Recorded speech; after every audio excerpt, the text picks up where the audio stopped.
The chamber is open and full of whispers. What if the most famous boy wizard in literature had fallen in love with his best friend? What if instead of the canon pairings we know, Harry with Ginny Weasley, Hermione with Ron Weasley, the boy who lived and the brightest witch of her age, had discovered that their partnership ran deeper than friendship, that the trust forged through basilisks and time-turners and Horcrux hunts was actually the foundation of something more profound? This isn't a story about rejecting canon. It's about examining what was always there in the text. The undeniable chemistry between Harry Potter and Hermione Granger, the way they functioned as a perfect unit, the moments where their connection transcended ordinary friendship, and asking, what if they'd acted on it? Today, we're exploring one of the most emotionally complex what-if scenarios in Harry Potter fandom. We'll examine how a romantic relationship between Harry and Hermione would fundamentally alter the emotional landscape of the series, how it would affect Ron Weasley's character arc, how it would change the war against Voldemort, and most importantly, why this pairing isn't just plausible, it's supported by the canon text itself. This is a story about two people who've always chosen each other, in every meaningful moment, finally acknowledging that their bond is love, not the comfortable familiar love of canon, but something fiercer, something that makes them both braver and more vulnerable, something worth fighting for. Because some love stories aren't written in grand declarations. Some are written in the quiet moments, holding hands under a hospital bed, teaching each other spells in abandoned classrooms, dancing in a tent while the world burns outside. So let's explore what happens when Harry Potter and Hermione Granger fall in love, when chaos meets logic, when courage meets brilliance, when two people who've survived the impossible together realize that survival isn't enough. They want to live together. The catalyst end of third year. The Forbidden Forest was dark and cold, but Harry Potter barely noticed. His mind was racing, his heart pounding, as he and Hermione crouched behind a massive oak tree, watching his past self and Sirius being attacked by Dementors near the lake. "We have to do something," Harry whispered urgently, his hand instinctively finding Hermione's in the darkness. "They're going to die. I'm going to die." "Wait," Hermione said, her fingers tightening around his. "Harry, look. Someone's coming. Someone's going to cast the Patronus." They watched. The Dementors swarmed closer. Harry's past self collapsed. And then, nothing. No mysterious savior appeared. No silver stag erupted from the trees. No one's coming, Harry realized, the truth hitting him like ice water. "Hermione, no one's coming. It was me. I cast the Patronus. I thought I saw my dad, but it was me all along." He stood before Hermione could stop him, stepping out from behind the tree, raising his wand toward the Dementors that were now dangerously close to draining both Sirius and his past self. "Harry, wait." But Harry was already casting, his voice ringing clear across the lake. "Expecto Patronum." The silver stag erupted from his wand with such force that Hermione actually stumbled backward. It was magnificent, huge and bright and powerful, charging across the lake, scattering the Dementors like leaves before a storm. Harry stood transfixed, watching his own Patronus save himself, watching the impossible become real. And then he felt Hermione's hand on his shoulder, grounding him, reminding him they weren't done yet. "That was extraordinary," she breathed, her voice full of wonder and pride. "Harry, I've never seen anything like that. That was a fully corporeal Patronus. Most wizards can't manage that until they're adults, and We did it," Harry corrected, turning to face her. In the silvery light of his fading Patronus, Hermione's face was illuminated, her eyes bright with unshed tears. "Hermione, we did it. We saved Sirius, we saved Buckbeak, we changed time itself, and we did it together." Something passed between them in that moment, a recognition that went beyond friendship, beyond partnership. They just accomplished the impossible, not because either of them could have done it alone, but because they functioned together with a synchronicity that was almost magical in itself. Hermione had provided the strategy, the planning, the understanding of temporal mechanics that made the rescue possible. Harry had provided the courage, the instinct, the raw magical power that turned theory into reality. Together, they were more than the sum of their parts. "We should get back," Hermione said quietly, but she didn't move. Neither did Harry. They stood there in the forest, hands still clasped, the enormity of what they'd accomplished settling over them like a warm blanket. "Thank you," Harry said, "for believing me, for helping me, for being here." Ron was unconscious the whole time, and I know that sounds awful, but Hermione, I'm glad you were the one with me. I trust you more than anyone. Hermione's breath caught. Harry, I mean it. You're the bravest, smartest, most brilliant person I know. And I don't know what I'd do without you. You'd manage, Hermione said, but her voice was unsteady. You're Harry Potter. You always manage. I don't want to just manage. I want… Harry stopped, suddenly aware that he was saying too much, feeling too much, standing too close to Hermione in the darkness, with emotions running higher than he knew how to handle. We should go, Hermione said again, and this time they did move, but slowly, reluctantly, neither quite wanting to break the moment. They made it back to the hospital wing just as Dumbledore had instructed, slipping into the room where Ron still lay unconscious, where Madame Pomfrey was fussing over Sirius's injuries. Did it work? Ron mumbled groggily, finally waking up. Did you save him? Yes, Harry and Hermione said simultaneously, then looked at each other and smiled. How did you… What happened? Ron asked, trying to sit up and wincing as his broken leg protested. It's a long story, Harry said. We'll tell you everything. But Ron, we did it. Sirius is free. Buckbeak is safe. Everything worked. Brilliant, Ron said, then frowned slightly as he noticed how close Harry and Hermione were standing, how their hands were still almost touching, how they kept glancing at each other with small private smiles. You two are acting weird. I think we're entitled to act a bit weird. But Ron was right.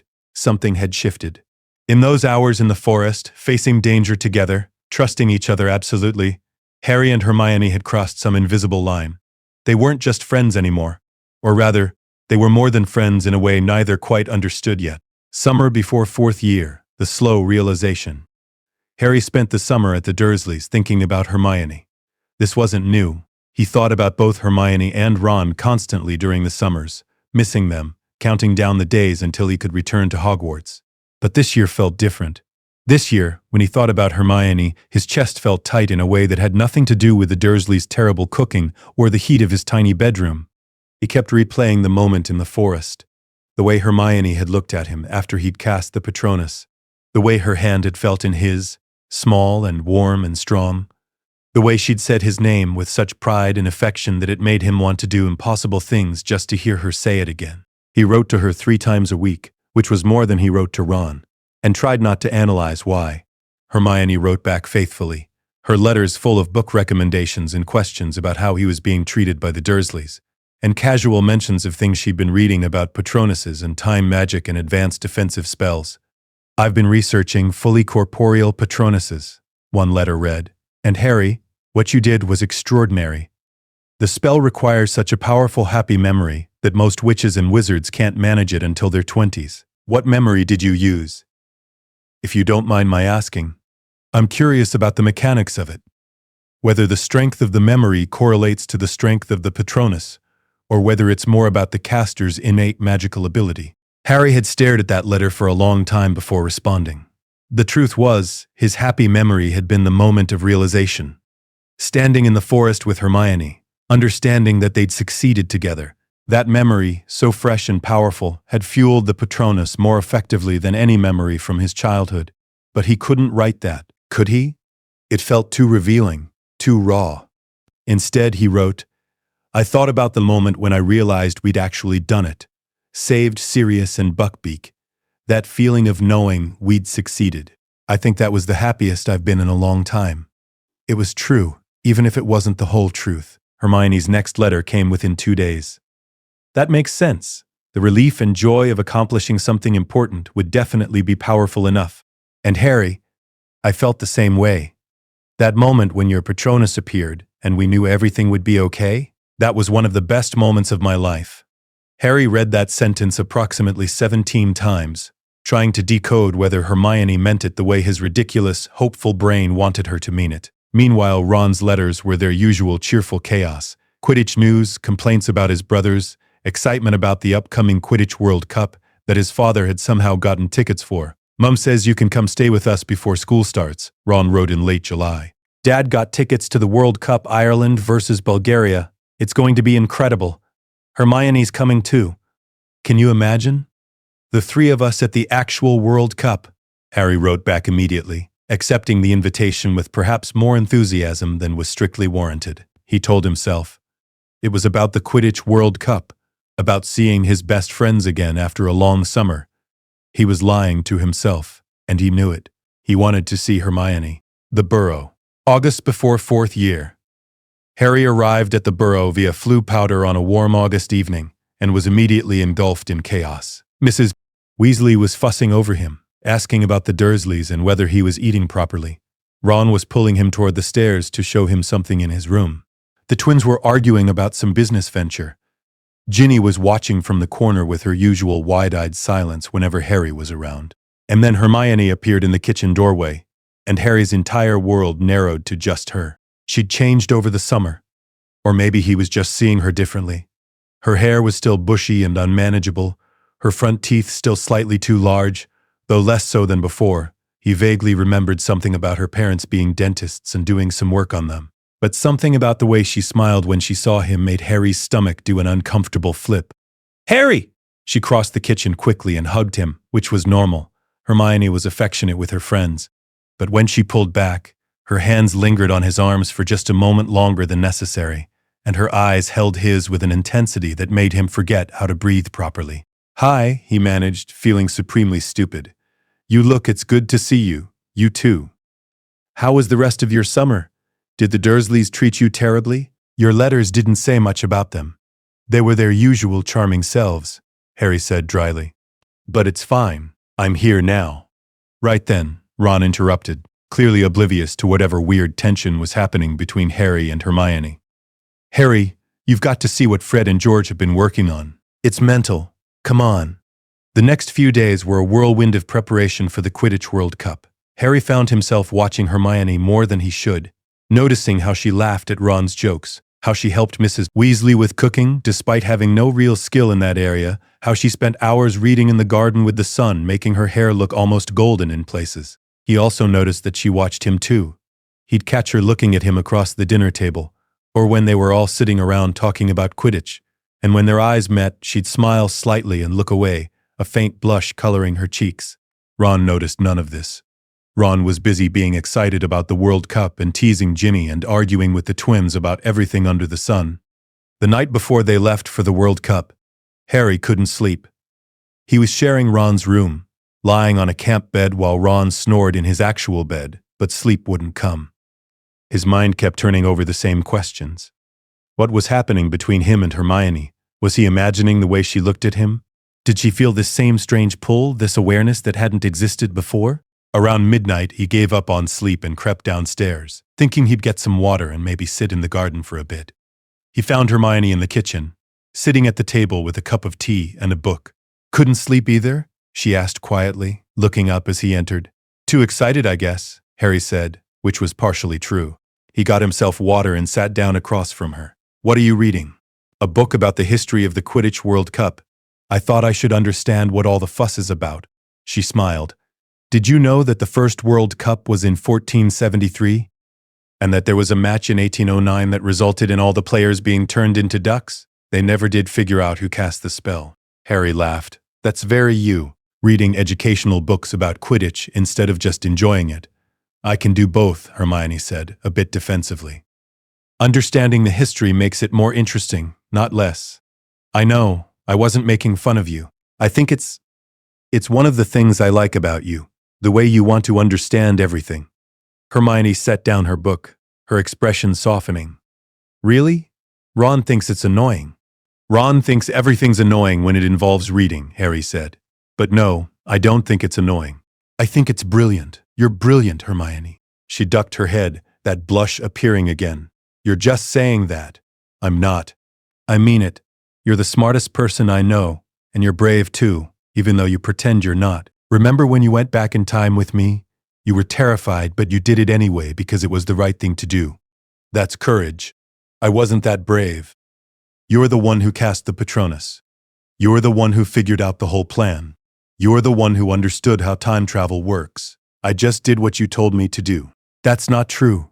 "It is true, Hermione. We work well together. You have to know that. The way we just fit, like puzzle pieces or something equally stupid and sentimental." Hermione laughed, and the sound made Harry's heart do that uncomfortable flipping thing again. "Puzzle pieces? That's your metaphor?" I said it was stupid, Harry defended, but he was smiling too. But you know what I mean. I do, Hermione said quietly. We do work well together. Better than, I work with most people. You don't make me feel like I'm too much, too loud or too bossy or too— You're not too anything, Harry interrupted. You're exactly right. And anyone who makes you feel like you're too much is an idiot. They sat in comfortable silence for a moment, and then Hermione said very softly, Harry, can I ask you something? Always, in the forest, when we saved Sirius, you said you didn't know what you'd do without me. Did you mean that? Harry's heart was pounding now. Yes, every word. I feel the same way. About you, I don't know what I'd do without you either. You're my best friend, but you're more than that. And I don't know if that's normal or if I'm reading too much into things. But Harry, when I think about you, She stopped, seeming to realize she was saying too much, revealing too much. Harry reached across the table and took her hand, the same way he had in the forest. I think about you too, all the time. And Hermione, I don't think you're reading too much into things. I think maybe we've both been feeling this for a while and just didn't know what to call it. What do we call it? Hermione whispered. Harry didn't have an answer. He was 14 years old and had never had a real conversation about feelings with anyone, let alone with the girl who made him feel like he could cast impossible Patronuses and face down Dementors and survive anything as long as she was beside him. I don't know, he admitted. But Hermione, I know I don't want this to be weird between us. I don't want to lose you as a friend because I've gone and developed It's not stupid, Hermione said firmly. And Harry, you're not going to lose me. Ever. No matter what this is or becomes, you're not losing me. Promise? I promise. They sat there holding hands across the kitchen table until they heard movement upstairs and reluctantly pulled apart, both suddenly aware that if Ron came down and found them like this, there would be questions neither was ready to answer. We should probably get some sleep, Hermione said, standing up. The World Cup is tomorrow, and Ron will never let us hear the end of it if we're too tired to enjoy it properly. Yeah. Sleep. Harry stood too, not quite ready to let this moment end, but not knowing how to extend it either. Hermione stepped closer, rose on her tiptoes, and pressed a quick kiss to his cheek. Good night, Harry. Then she was gone, disappearing up the stairs before Harry could process what had just happened. He touched his cheek where she'd kissed him, and smiled like an idiot all the way back to Ron's room. The Quidditch World Cup. The disruption. The Quidditch World Cup was everything Ron had promised and more. The excitement, the spectacle, the sheer magical chaos of thousands of wizards gathered in one place. It was overwhelming in the best way. Harry found himself sitting between Ron and Hermione in the top box, courtesy of Mr. Weasley's ministry connections, watching Ireland's chasers execute impossibly coordinated plays, while Bulgaria's seeker Victor Crumb prowled the sky looking for the golden snitch. He's incredible, Ron breathed, watching Crumb execute a perfect Wronski feint. Did you see that? That's the most dangerous move in Quidditch, and he just— Bloody hell, Harry, you should try that sometime. I'd rather not kill myself, thanks, Harry said, but he was grinning. The match was spectacular. Beside him, Hermione was trying to follow the game while also reading her book about Quidditch history, occasionally asking questions that made Ron groan but that Harry found endearing. Why do they call it a quaffle if it's used in scoring? Shouldn't it be called something more aggressive? Hermione wondered. Hermione, it doesn't matter what it's called, Ron said, exasperated. Just watch the match. I am watching. I'm just also curious about the etymology. Of course you are. Harry caught Hermione's eye and she smiled back. And for a moment the whole stadium faded away. It was just the two of them sharing this secret understanding, this awareness that something fundamental had shifted between them. Ireland won, 1-7-0, 1-6-0, when Crumb caught the snitch, but Ireland's lead was too great. The celebration was immediate and overwhelming. Irish flags everywhere, leprechauns and Velas dancing, music and laughter and magical fireworks lighting up the sky. They stumbled back to their tents hours later, exhausted and happy and hoarse from cheering. Harry fell asleep thinking about Hermione's smile, about the way she'd grabbed his hand during a particularly tense moment in the match, about the kiss on his cheek that he could still feel like a brand. He woke to screaming. At first, he thought he was dreaming, that he was back at the Dursleys, and Aunt Petunia was shrieking about something. But then he heard Mr. Weasley shouting, and Ron scrambling out of bed. And Harry realized this was real. Outside the tent, chaos reigned. Masked wizards were marching through the campsite, levitating terrified muggles, the campsite manager and his family, into the air. People were running everywhere, screaming, grabbing their belongings and trying to flee. "Death Eaters?" Mr. Pappy asked. Weasley said grimly, his wand already drawn. "Ron, Harry, Hermione, get into the woods. Stay together. Don't come out until you get the all clear." They ran. The three of them, along with the twins and Ginny, plunged into the dark forest surrounding the campsite. Around them, other wizards were doing the same. Families fleeing, children crying, the sounds of spells and screaming echoing through the trees. "This way," Ron panted, leading them deeper into the woods. "We need to find somewhere to hide." "Wait," Hermione gasped. "Ginny! Where's Ginny?" They all stopped looking around. Ginny Weasley was nowhere to be seen. "She was right behind us," Fred said, his face pale in the darkness. "She was right. We have to go back," Hermione said immediately. "We can't leave her." "Hermione, it's too dangerous," Ron protested. "Dad said to stay in the woods. Your sister is out there alone." Hermione's voice was sharp with fear and anger. "We're going back." Harry made the decision in an instant. "Ron, you and the twins keep going. Get to safety. Hermione and I will find Ginny." "Harry, no, Ron, we don't have time to argue. Go. We'll be fine." He grabbed Hermione's hand and they ran back the way they'd come, toward the screaming and the chaos and the dangerous masked figures who were terrorizing innocent people for sport. They found Ginny huddled behind an overturned tent, frozen with terror as a Death Eater approached. Without thinking, without planning, Harry raised his wand and shouted, "Stupefy!" The spell hit the Death Eater squarely in the chest. The man went down hard. "Ginny, run!" Hermione screamed. "Back to the woods now!" Ginny scrambled to her feet and ran. Harry and Hermione were right behind her, but more Death Eaters were converging on their position now, attracted by the spellfire. "Protego!" Hermione cast a shield charm that deflected a stunning spell aimed at Harry's back. "Harry, we need to." The world exploded in green light. The dark mark rose into the sky above them, a massive skull with a serpent protruding from its mouth like a tongue. It blazed against the darkness, casting everything in an eerie emerald glow. Hermione grabbed Harry's arm. "We have to go. Now. That's Voldemort's mark." They ran blindly through the forest, Ginny somewhere ahead of them, the sounds of Ministry wizards apparating in to confront the Death Eaters echoing behind them. They didn't stop until they reached a clearing where other refugees from the campsite had gathered. Ron and the twins were there, and Mr. P. Weasley arrived moments later, looking haggard and furious. "You found her," he said with relief, seeing Ginny. Then he noticed Harry and Hermione were holding hands, both breathing hard, both looking shaken. "Are you two all right? You didn't get hurt?" "We're fine," Harry said. "We stunned a Death Eater who was going after Ginny. Then we ran when the mark appeared." "Mr. Kravna," Weasley's expression shifted from relief to concern. "You stunned a Death Eater? Harry, that was incredibly brave and incredibly stupid.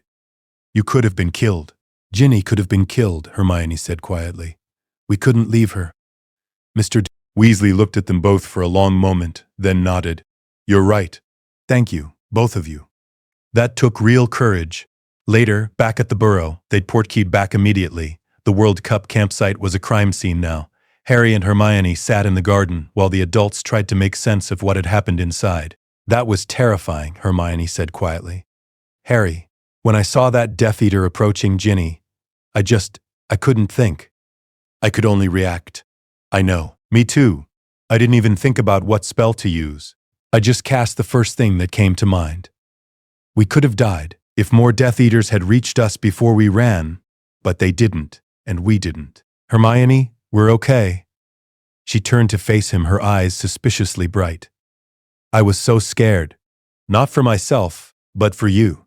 When you ran back toward the campsite, I thought, what if something happens to him? What if I lose him before I ever tell him?" She stopped, biting her lip. "Tell me what?" Harry asked gently. "That I care about you, more than I probably should. More than is sensible or practical or—" "Harry, I'm not very good at this. At feelings and romance and all of that. Books don't prepare you for what it feels like when someone looks at you the way you look at me sometimes." Harry's heart was racing. "How do I look at you?" Like I matter. Like I'm not just the smart girl who helps with homework. Like you see me, really see me, and you like what you see. I do, Harry said. Hermione, I do see you. And I more than like what I see. I don't know the right words for this. I've never felt this way about anyone before. But when we were running from the Death Eaters, all I could think was that I needed to keep you safe, that if something happened to you because of me, I'd never forgive myself. It wouldn't be because of you. Being around you is my choice, Harry, and I'd make that choice every time, even knowing the danger. They sat in silence for a moment, the weight of what they were admitting settling over them. This is going to complicate things, Hermione said finally. With Ron, with school, with everything. I know. But I don't want to pretend it's not happening. I'm tired of pretending. Me too. So what do? Harry considered this. We take it slow. We figure out what this is together. We don't make a big announcement or anything, but we also don't lie about it. If people ask, if Ron asks, we tell the truth. The truth being that we care about each other. That we're figuring things out. That we're, what, together? Dating? Is that what we're doing? Hermione actually laughed at that. I have no idea. I've never dated anyone before. Neither have I. We'll just have to figure it out as we go. Very Gryffindor of us. You're a Gryffindor too, remember? Sometimes I think the hat got it wrong. I should have been in Ravenclaw. The hat doesn't get it wrong, Harry said firmly. You're exactly where you're supposed to be. With me. Hermione smiled, and Harry felt that same warm flip in his chest that he was starting to recognize as what he felt whenever she smiled at him specifically. They sat together in the garden until Mrs. Weasley called them in for a very late dinner, and when they walked back to the house, their hands found each other as naturally as breathing. Neither of them saw Ron watching from an upstairs window, his expression troubled and confused. Fourth year begins. The Hogwarts Express journey was different this year. Usually, Harry, Ron, and Hermione would share a compartment, catching up on summer news, buying treats from the trolley, complaining about homework they should have done. It was comfortable and familiar and theirs. This year, the comfortable familiarity had an edge of tension that Harry couldn't quite identify. Ron seemed quieter than usual. He kept looking between Harry and Hermione with an expression Harry couldn't read, not quite suspicion, not quite jealousy, but something in between. So, Ron said eventually, after they'd exhausted the topic of the Quidditch World Cup and the Death Eater attack, you two have been writing to each other a lot this summer. We always write during the summer, Hermione said, looking up from her book. Yeah, but more than usual. Mum mentioned it. Said Harry's owl was at our house 3 times a week at least. Harry felt his face heating up. We were just talking. About the summer, about what happened at the World Cup, about stuff. Stuff, Ron repeated. Right? What kind of stuff? Why does it matter? Hermione asked, and there was a slight edge to her voice now. We're friends. Friends write to each other. I'm your friend too, and you didn't write to me 3 times a week. You don't like writing letters. You've said so yourself. That's not the point. Then what is the point, Ron? The tension in the compartment had gone from slight to palpable. Harry shifted uncomfortably, trying to decide whether to intervene or let them work it out. The point is that you two have been acting weird since the World Cup. Actually, since before that. Since the end of last year. And I'm not stupid, even if you both seem to think I am. I can tell when something's different. We don't think you're stupid, Harry said quietly. Then tell me what's going on. Are you two, I don't know, are you dating or something? The word hung in the air. Harry and Hermione looked at each other, communicating silently in that way they developed. A glance, a slight nod, a mutual decision. We're figuring things out, Hermione said carefully. Harry and I, we care about each other, more than just as friends, and we're trying to understand what that means. Ron's face went through several expressions in rapid succession. Surprise, hurt, anger, confusion. You're together. You're actually together. We're not. It's not like that, Harry tried to explain. We're not hiding it from you or anything. It's new. We're still figuring out what it is. How long? How long what? How long have you been figuring things out? Since the summer, Hermione admitted. Since the night before the World Cup, really. We talked and we realized, Ron, we care about you too. You're our best friend. This doesn't change that. Of course it changes that. Ron's voice was rising now. How can it not change things? My two best friends are dating each other, and I'm just, what? The third wheel? You're not a third wheel, Harry said firmly. Ron, you're our friend. That's not going to change just because Hermione and I, just because we're dating. You can say it. You're dating.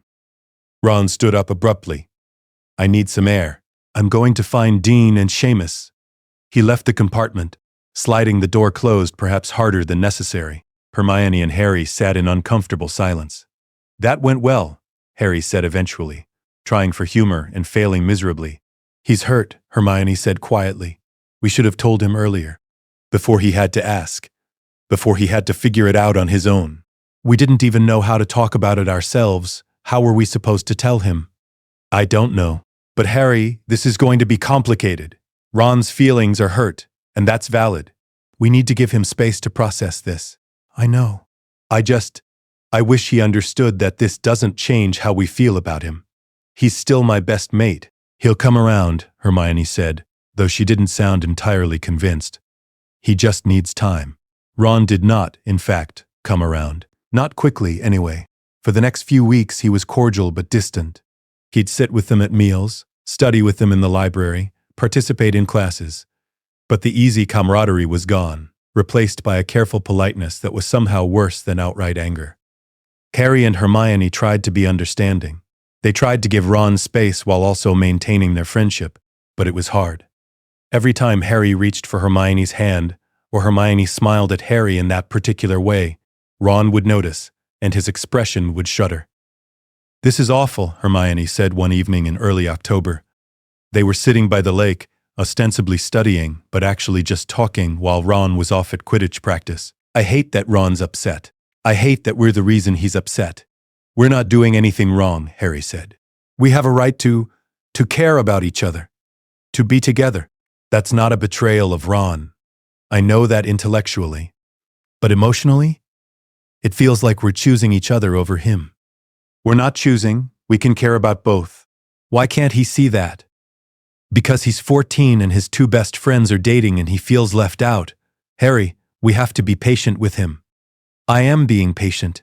But Hermione, I'm not giving you up to make him feel better. I can't do that. Hermione looked at him, her expression soft. I wouldn't want you to. And I won't give you up either. We have to hope he comes around eventually. And if he doesn't, then we deal with that if it happens. But Harry, I have faith in Ron. He's a good person. He's loyal and kind and he loves us both. Even if he's hurt right now, he'll work through this. Harry hoped she was right. The Triwizard Tournament. The Goblet of Fire. The announcement of the Triwizard Tournament brought a welcome distraction from the awkwardness with Ron. Suddenly, everyone was talking about the competition, about the visiting schools, Beauxbatons and Durmstrang, about the possibility of eternal glory. The Great Hall buzzed with excitement and speculation. You can't enter, Hermione told Harry firmly, when he mentioned it might be exciting to compete. You're only 14. The age line will prevent anyone under 17 from entering. I wasn't seriously considering it, Harry protested. I just said it would be exciting to watch. Good. Because the tournament is incredibly dangerous. People have died in past competitions. The last one was in 1792, and there's a reason they stopped holding it for 200 years. You've been reading about it. Of course I've been reading about it. Someone needs to understand what we're getting into. We're not getting into anything. We're just watching. Still, it pays to be informed. When the Goblet of Fire was revealed, a wooden cup filled with dancing blue flames enchanted to select the 3 champions, Harry felt a strange pull toward it. Not a desire to enter, exactly. More like a premonition that the goblet would somehow involve him, whether he wanted it to or not. He pushed the feeling aside. He was 14. He couldn't enter even if he wanted to. The age line Dumbledore had drawn around the goblet would prevent it. The delegations from Beauxbatons and Durmstrang arrived in spectacular fashion. One by flying carriage pulled by giant winged horses, the other by ship that rose from the Black Lake. Harry watched with everyone else, marveling at the magic involved. Among the Durmstrang students was Victor Krum, the seeker from the World Cup. He looked even more intimidating up close. Tall, dark, scowling, radiating an aura of competence that made him seem older than 17. That's Krum, Ron breathed, starstruck. That's actually Victor Krum. He's sitting at our table. This is the best day of my life. Harry noticed with some amusement that Crumb wasn't sitting anywhere near Ron. He was, in fact, sitting at the Ravenclaw table, talking to some seventh years. But then Harry noticed something else. Crumb kept glancing toward the Gryffindor table, specifically toward Hermione. He's looking at you, Harry said quietly. Hermione looked up from her dinner. What? Who? Crumb. He keeps looking over here. Don't be ridiculous. Why would Victor Crumb be looking at me? I don't know, but he is. Hermione glanced toward the Ravenclaw table, caught Crumb's eye, and quickly looked away, her cheeks pinking. He's not. Harry, you're being silly. Am I? Over the next few days, it became clear that Harry wasn't being silly. Victor Crumb, international Quidditch star and Durmstrang champion candidate, was interested in Hermione Granger. He approached her in the library one afternoon while she was researching for a potions essay. You are Hermione Granger? His English was accented but clear. Hermione looked up, startled. Yes. And you're Victor Crumb? I am. I see you reading often. In library. You like books? Yes, I like books. I like learning. This is good. Many students only care about Quidditch or parties. It's refreshing to meet someone who cares about knowledge. He smiled slightly. Would you like to study together sometimes? I am practicing my English. You could help. Hermione blinked. You want me to help you with English? If you have time. I understand if you are busy. But I think you are an interesting person. I would like to know you better. Before Hermione could respond, Harry appeared at her elbow, having witnessed the entire exchange from across the library. Hermione and I usually study together, Harry said, his voice carefully polite but with an undercurrent of territoriality he couldn't quite suppress. But maybe we could all study together sometime. Crumb's dark eyes assessed Harry with the same intensity he used to spot snitches. You are Harry Potter. I am the boy who lived. I have heard many stories. Most of them are probably exaggerated, perhaps. Crumb's attention returned to Hermione. But yes, 3 people studying is also good. When would you like to arrange this? They made plans for later in the week, and Crumb departed with a slight bow. As soon as he was out of earshot, Harry turned to Hermione. He was asking you out. He was asking me to study together. That's not the same thing. Rest. Hermione, he was definitely asking you out. Well, you invited yourself along, so it's not exactly a date now, is it? That was the point. I wasn't going to let Victor Crumb, international Quidditch star who's probably dated dozens of girls, just swoop in and what, Harry? Ask me to study? How dare he? But Hermione was smiling now, clearly amused by Harry's jealousy. Are you saying you don't want me to study with Crumb? I'm saying I don't want you to study with Crumb alone. There's a difference. Harry Potter, are you jealous? Maybe a little, Harry admitted. Is that terrible? It's a bit possessive. But also, she stood on her tiptoes and kissed his cheek quickly, a bit sweet. But Harry, you don't have to worry about Victor Crumb. I'm with you.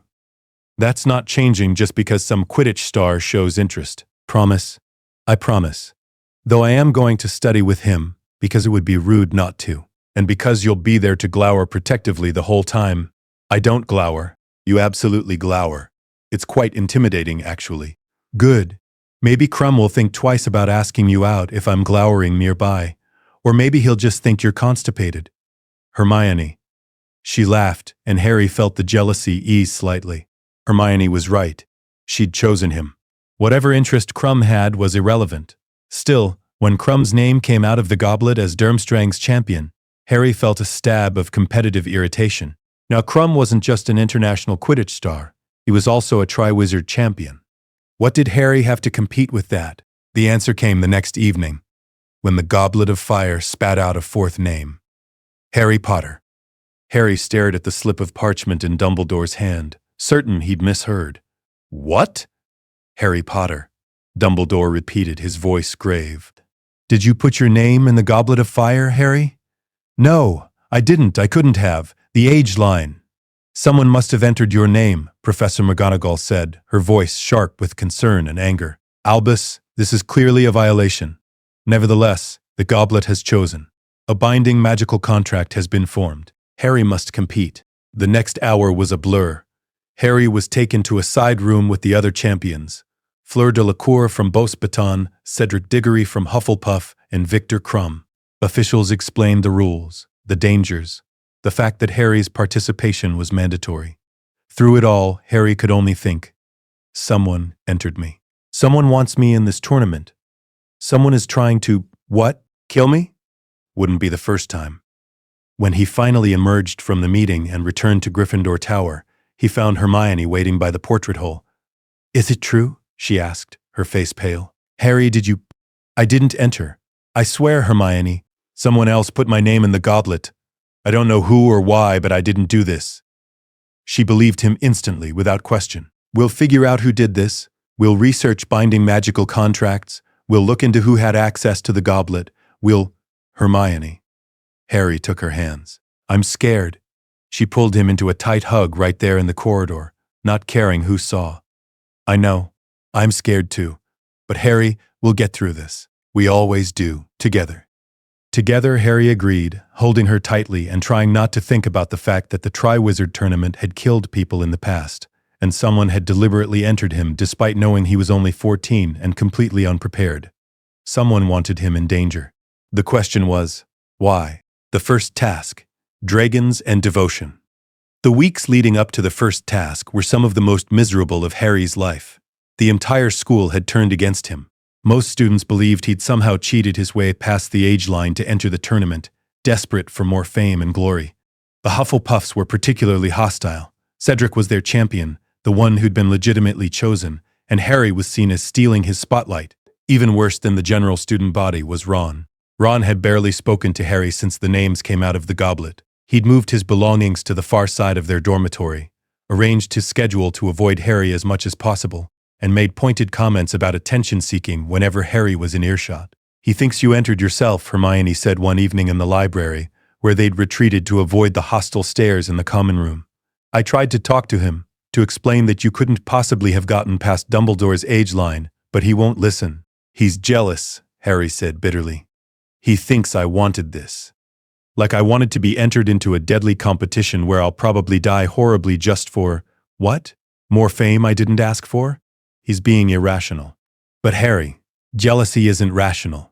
He sees you getting attention again, getting chosen for something special, and all he can think about is how he's always second best to you. That's not fair. I never asked to be famous. I never asked to be in this tournament. And he's not second best. He's my best friend, or he was. Harry's voice cracked slightly on the last word. Hermione reached across the table and took his hand. He'll come around. Once he realizes how dangerous this is, once the first task happens and he sees you're genuinely at risk, he'll remember that he loves you more than he resents you. You sound very sure of that. I am sure. Because I know Ron. He's stubborn and insecure, and sometimes his jealousy makes him stupid. But underneath all of that, he's loyal. He won't abandon you when it really matters. And what if he does? Then you'll still have me, Hermione said firmly. Always. Harry, I don't care if the entire school turns against you. I don't care if Ron never speaks to you again. I will be here, every single day, helping you survive this tournament. Do you understand? Harry felt something loosen in his chest, a tension he'd been carrying since his name came out of the goblet. I don't deserve you. Yes, you do. And Harry. She glanced around to make sure they were alone, then leaned across the table and kissed him quickly, softly, on the lips. It was their first real kiss, and it made Harry's entire world narrow to just the two of them. We're going to get through this. Together.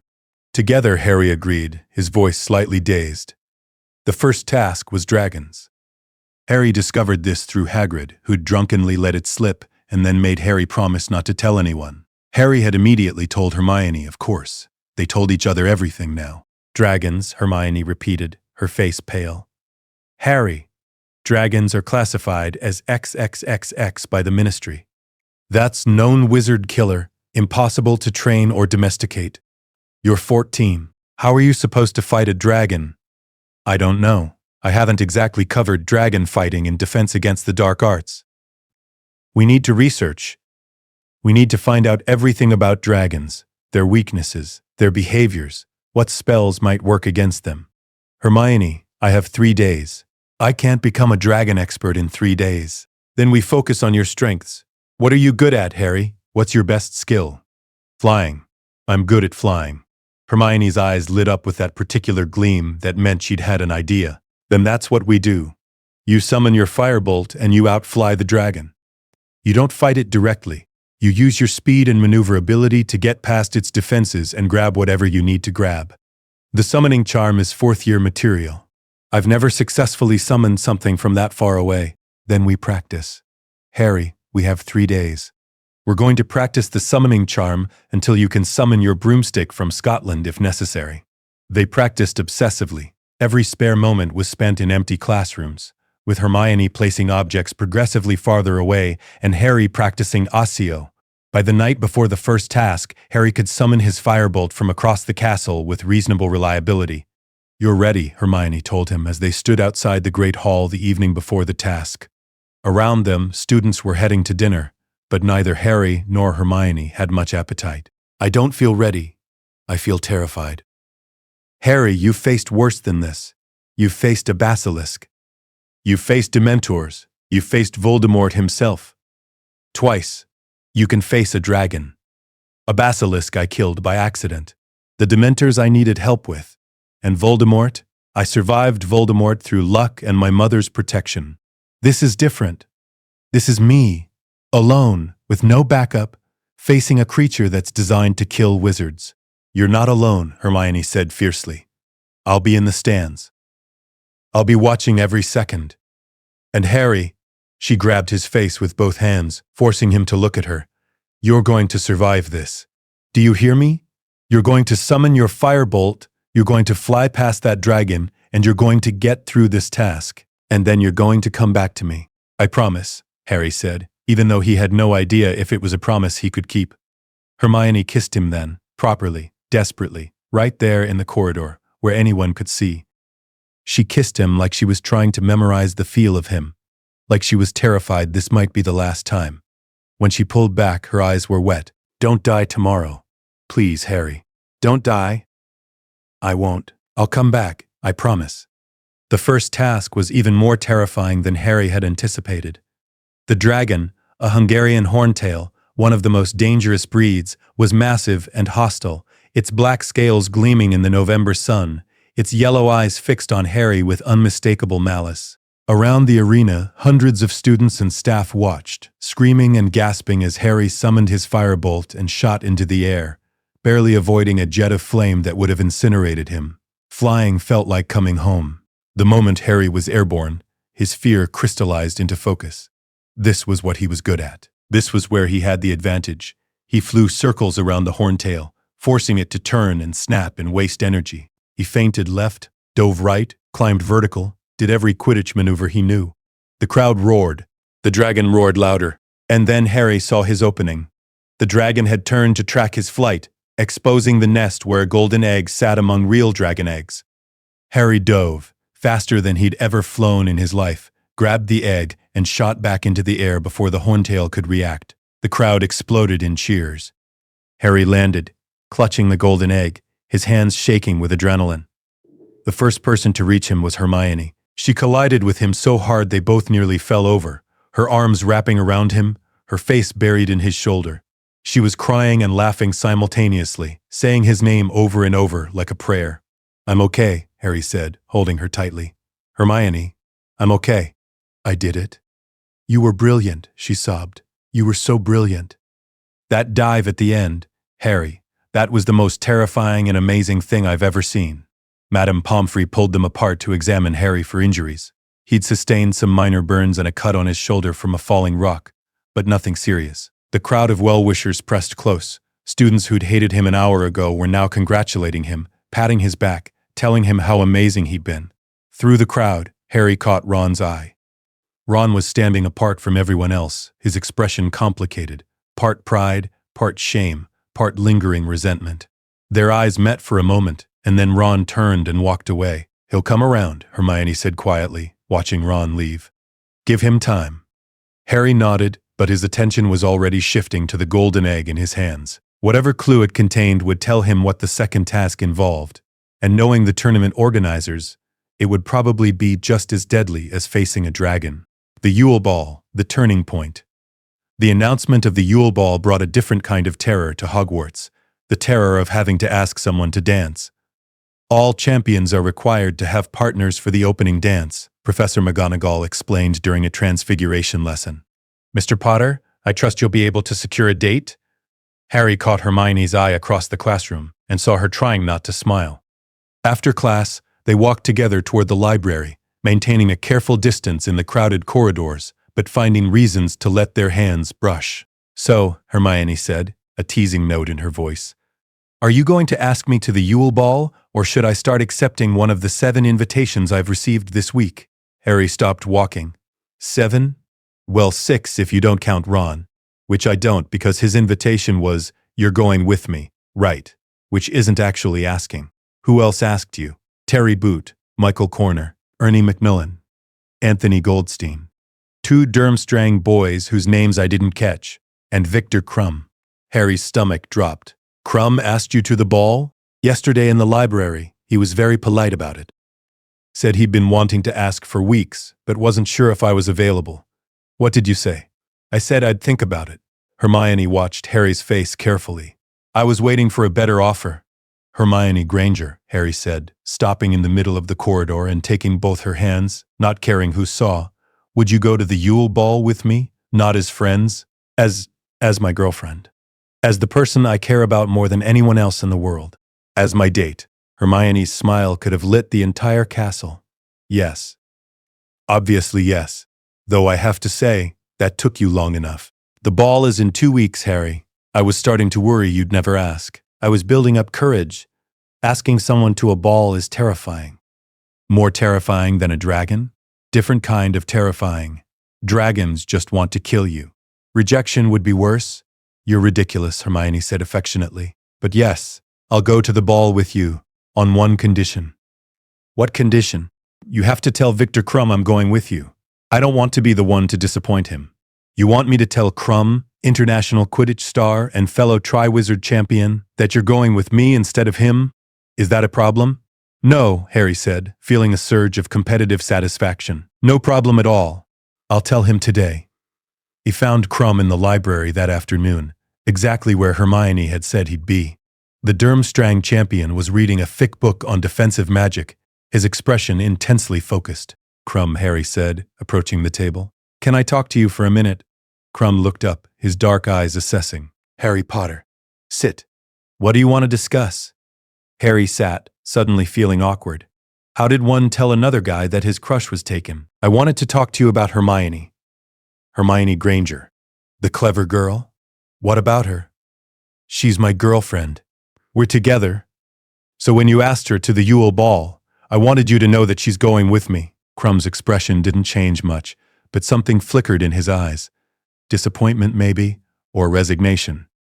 I see. You are together how long? Since the summer. A few months now. And this is serious? You care for her? Very serious. Yes, I care for her. A lot. Crumb nodded slowly. Then, I understand. Hermione is special girl. Very smart, very kind. I am not surprised you chose her. And I am... He seemed to search for the word. I am glad she has someone who cares for her properly. You will treat her well, yes? Of course. Good. Because if you do not see, if you hurt her, I will hex you. Even if you are fellow champion. Even if you are famous Harry Potter. It was said without heat, just a simple statement of fact. Harry actually smiled. Fair enough, but you don't have to worry. I have no intention of hurting her. We never intend to hurt people we care for, but we do it anyway sometimes. Crumb closed his book and stood. I wish you both happiness. And Harry, you flew well against the Horntail. I was impressed. Thanks. Your summoning charm to get past the Swedish short snout was brilliant too. They parted on surprisingly good terms. Harry felt a grudging respect for Crumb. The older boy had taken the rejection with grace and hadn't made things awkward or competitive. The 2 weeks before the ball passed in a blur of preparation. Hermione recruited Parvati and Lavender to help her find dress robes, though she refused to tell Harry what she'd chosen. You'll see on the night, she said mysteriously. Harry got dress robes from Mrs. Weasley. They were dark green and actually fit properly, unlike the horror stories he'd heard from Ron about maroon velvet.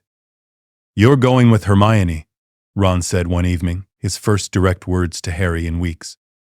They were in the dormitory, and Ron's tone was carefully neutral. Yes. Are you two actually dating, or is it just for the ball? We're dating. Have been since summer. Ron was quiet for a long moment. And you didn't think to tell me? I tried to tell you on the train. You walked out before we could really explain. Because you ambushed me with it. My two best friends, dating each other, and I had to figure it out myself instead of you just telling me straight out. We didn't know how to tell you, Harry said honestly. We were still figuring out what it meant ourselves. We didn't want to make a big announcement before we were sure. And you're sure now? Yes. Ron, I care about Hermione. I know that's weird because she's your friend too. And I know it changes the dynamic of the trio. But I won't apologize for it. She makes me happy. And I think I make her happy too. Ron sat on his bed, his expression unreadable.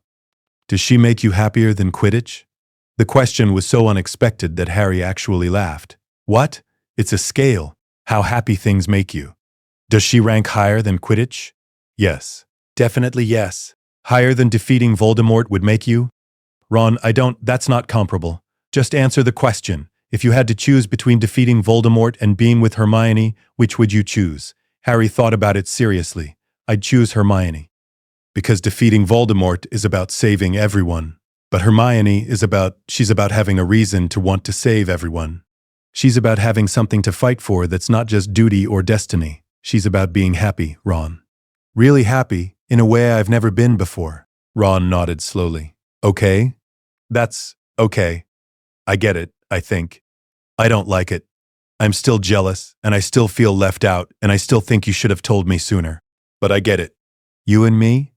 We're getting there. Harry, I need time. I can't just flip a switch and be fine with this. But I don't want to lose you as a friend, either of you, so I'm trying. That's all I can ask, Harry said quietly. Thanks, Ron. Yeah. Don't expect me to be all happy and supportive right away. I'm still mad. But I'm less mad than I was. Progress, Harry thought.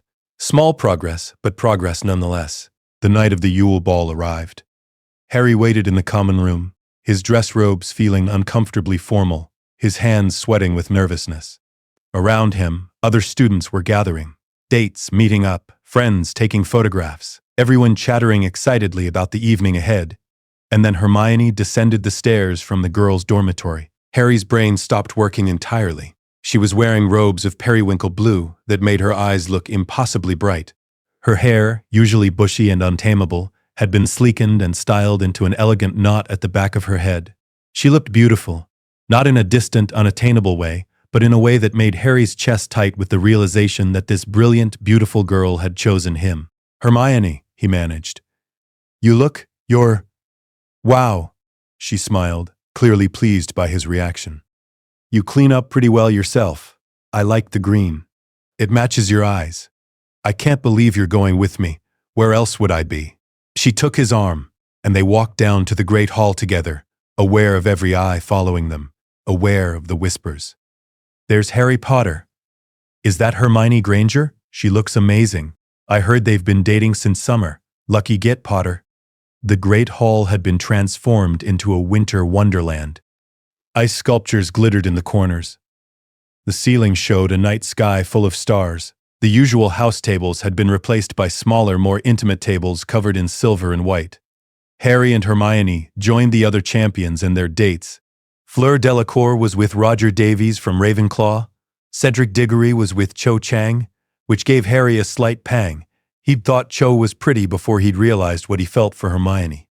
And Victor Crumb was with a sixth-year Ravenclaw girl Harry didn't know, though Crumb kept glancing toward Hermione with obvious regret. He's still looking at you, Harry murmured as they sat down. Let him look. I'm here with you. The feast was spectacular. The dancing that followed was less so. Harry was not a natural dancer, and he spent the first few songs trying not to step on Hermione's feet. Relax, Hermione laughed as they swayed to a slower song. You're too tense. Just here. Let me lead for a bit. I'm supposed to lead, says who? Harry, we're partners. We take turns leading. That's how we work. She was right. Once Harry stopped worrying about doing everything correctly and just moved with Hermione, dancing became easier. Not graceful, exactly, but comfortable. They talked while they danced. About the tournament, about classes, about Ron's gradual thawing, about everything and nothing. "This is nice," Harry said eventually. "Being here with you. Everyone knowing we're together. Not having to hide. We were never really hiding, we just weren't advertising. You know what I mean? This feels official. Like we're really a couple now, not just two people figuring things out." "We are really a couple," Hermione said firmly. "We have been for months. The ball doesn't change that." "I know. But it feels different. Good different." Around midnight, they slipped away from the ball and walked out to the grounds. It was cold but clear, the stars brilliant overhead, frost glittering on the grass. "I should figure out the egg," Harry said, breaking the comfortable silence. "The second task is in February. I need to know what the clue means." "You've tried opening it?" "Once. It made a horrible wailing sound, like someone screaming.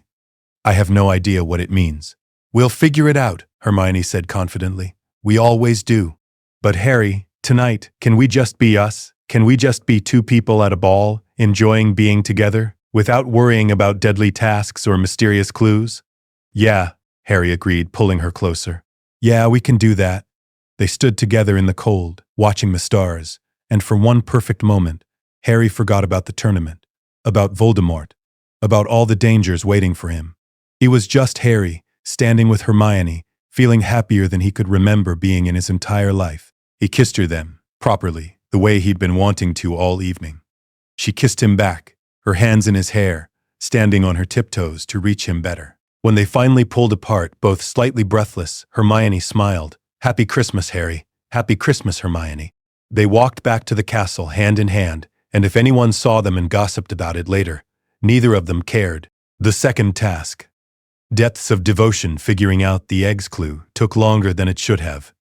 Harry tried everything, opening it in different locations, casting various spells on it, even asking it politely to make sense. Nothing worked. The horrible wailing continued, offering no comprehensible information.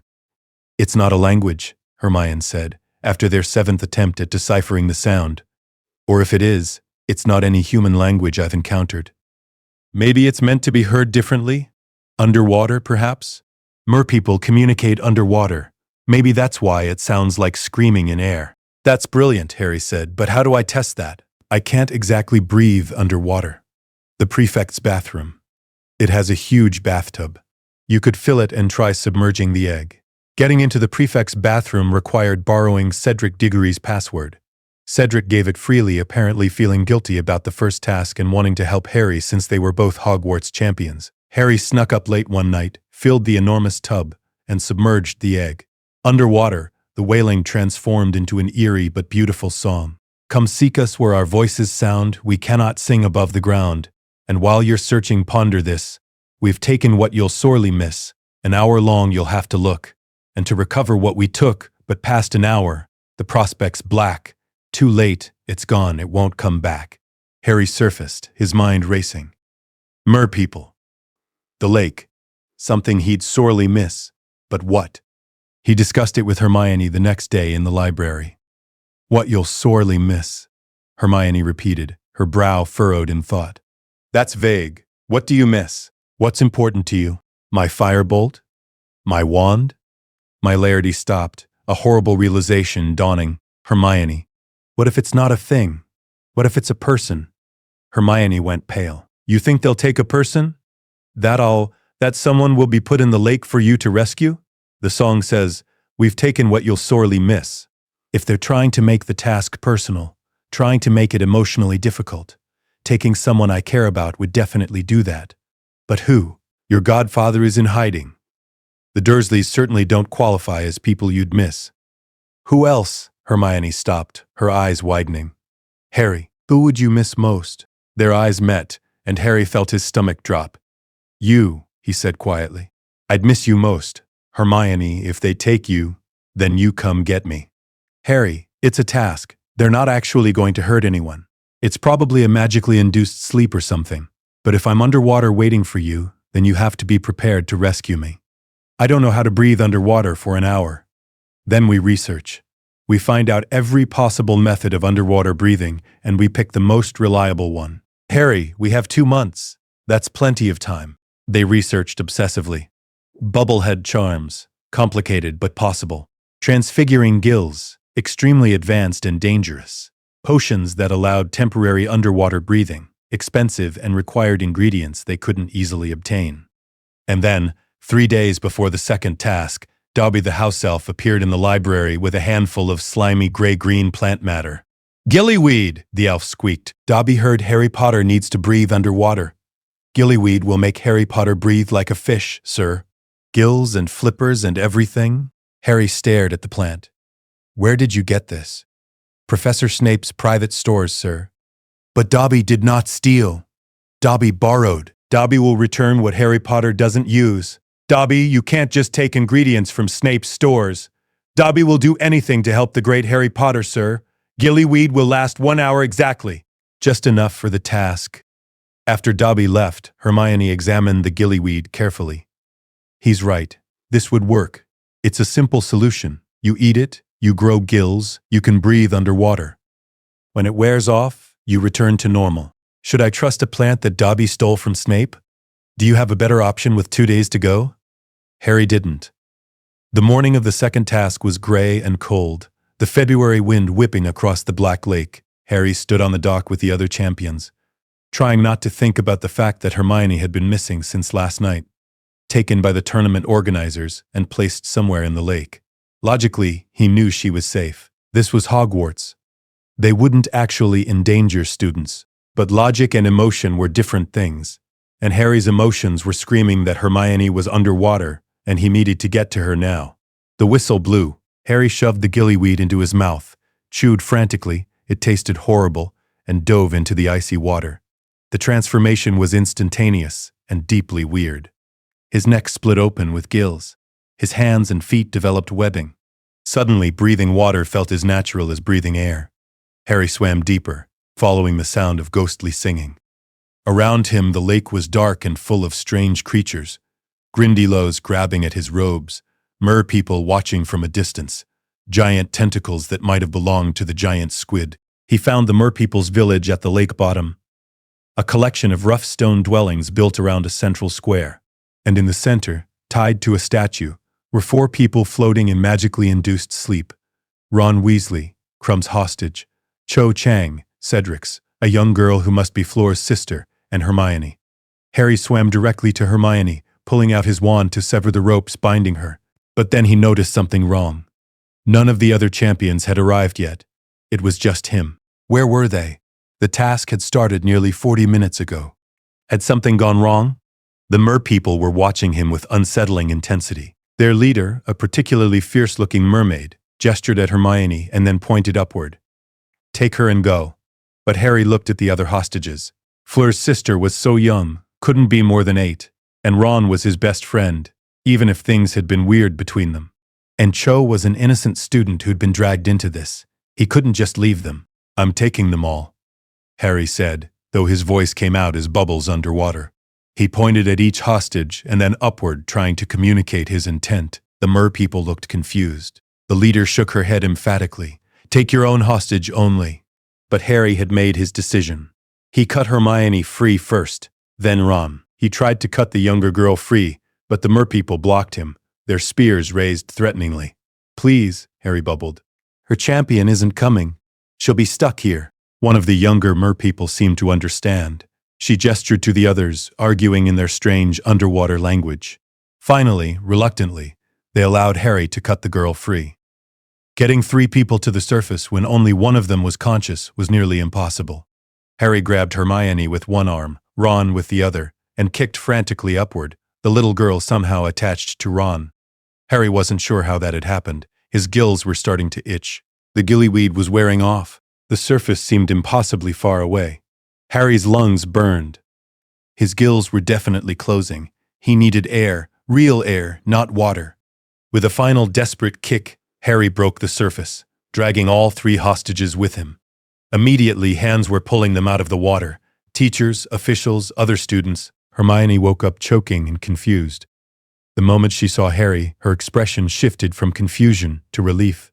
"Harry, you came. I knew you would. Are you okay? Did they hurt you?" "I'm fine. I was asleep the whole time." "Harry, you're freezing." Madame Pomfrey wrapped them both in blankets, fussing about hypothermia and exhaustion. Around them, the judges were arguing about points.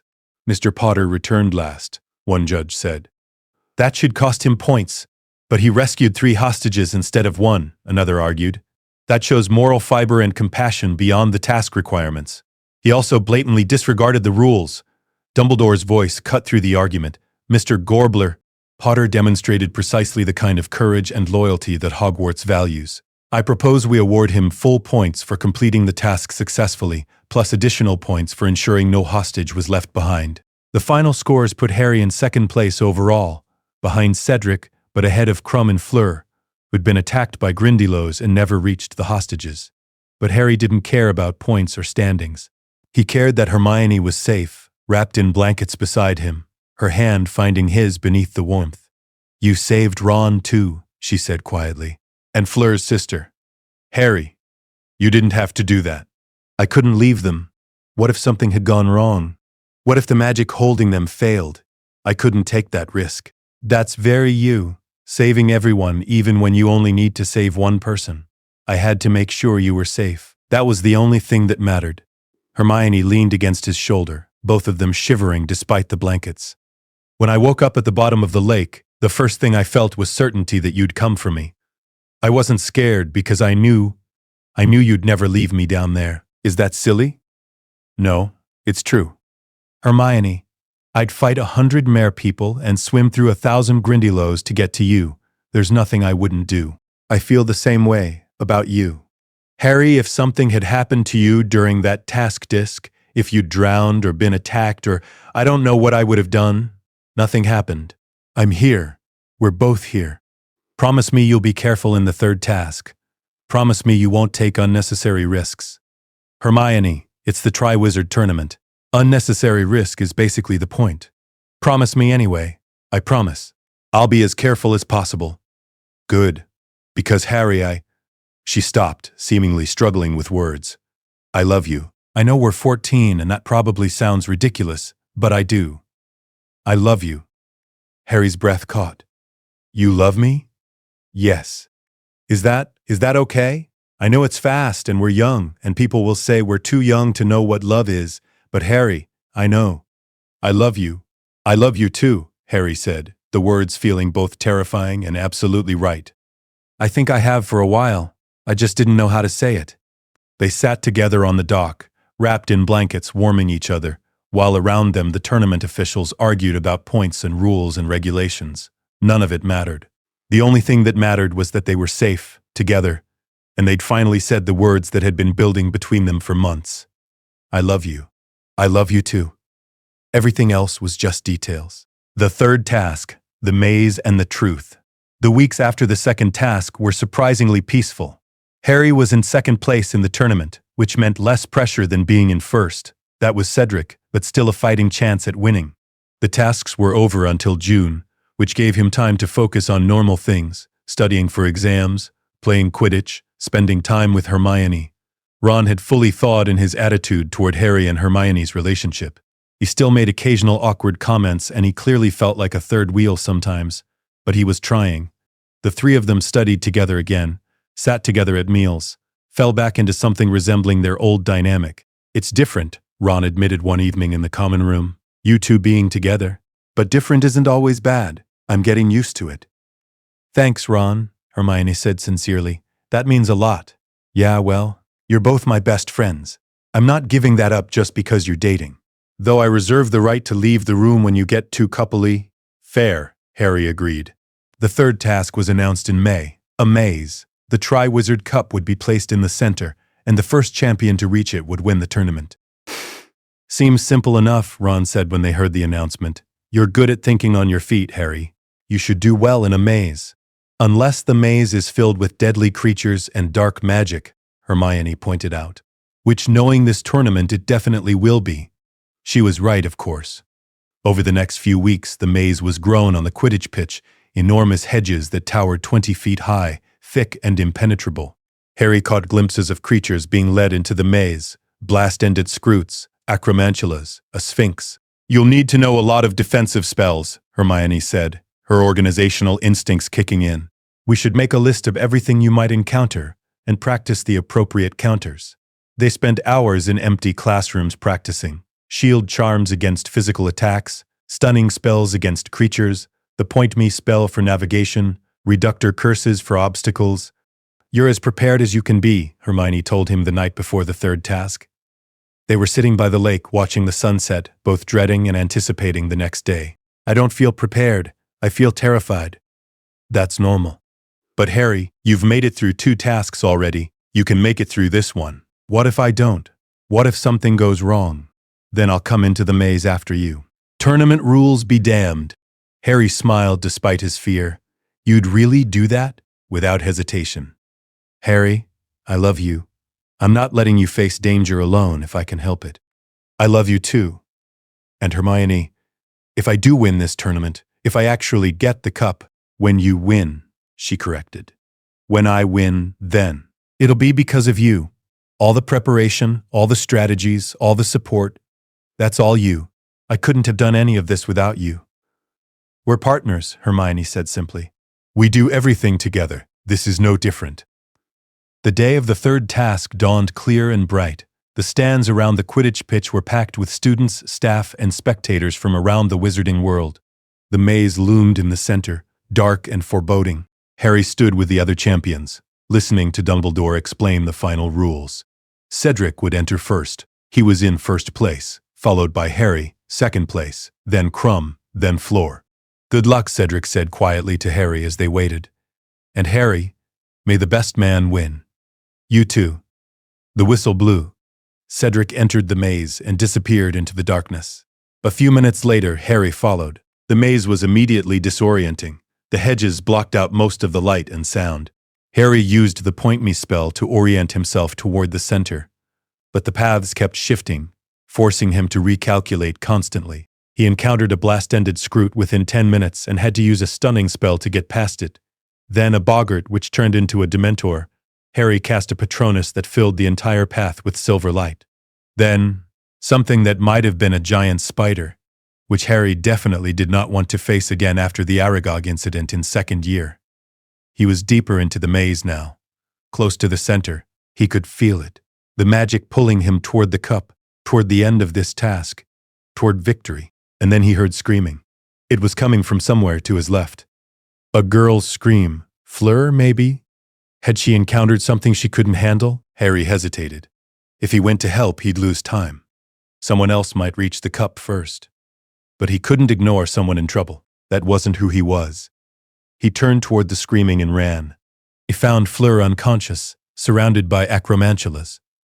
Harry cast stunning spells until the spiders scattered, then sent up red sparks to alert the officials that a champion needed extraction.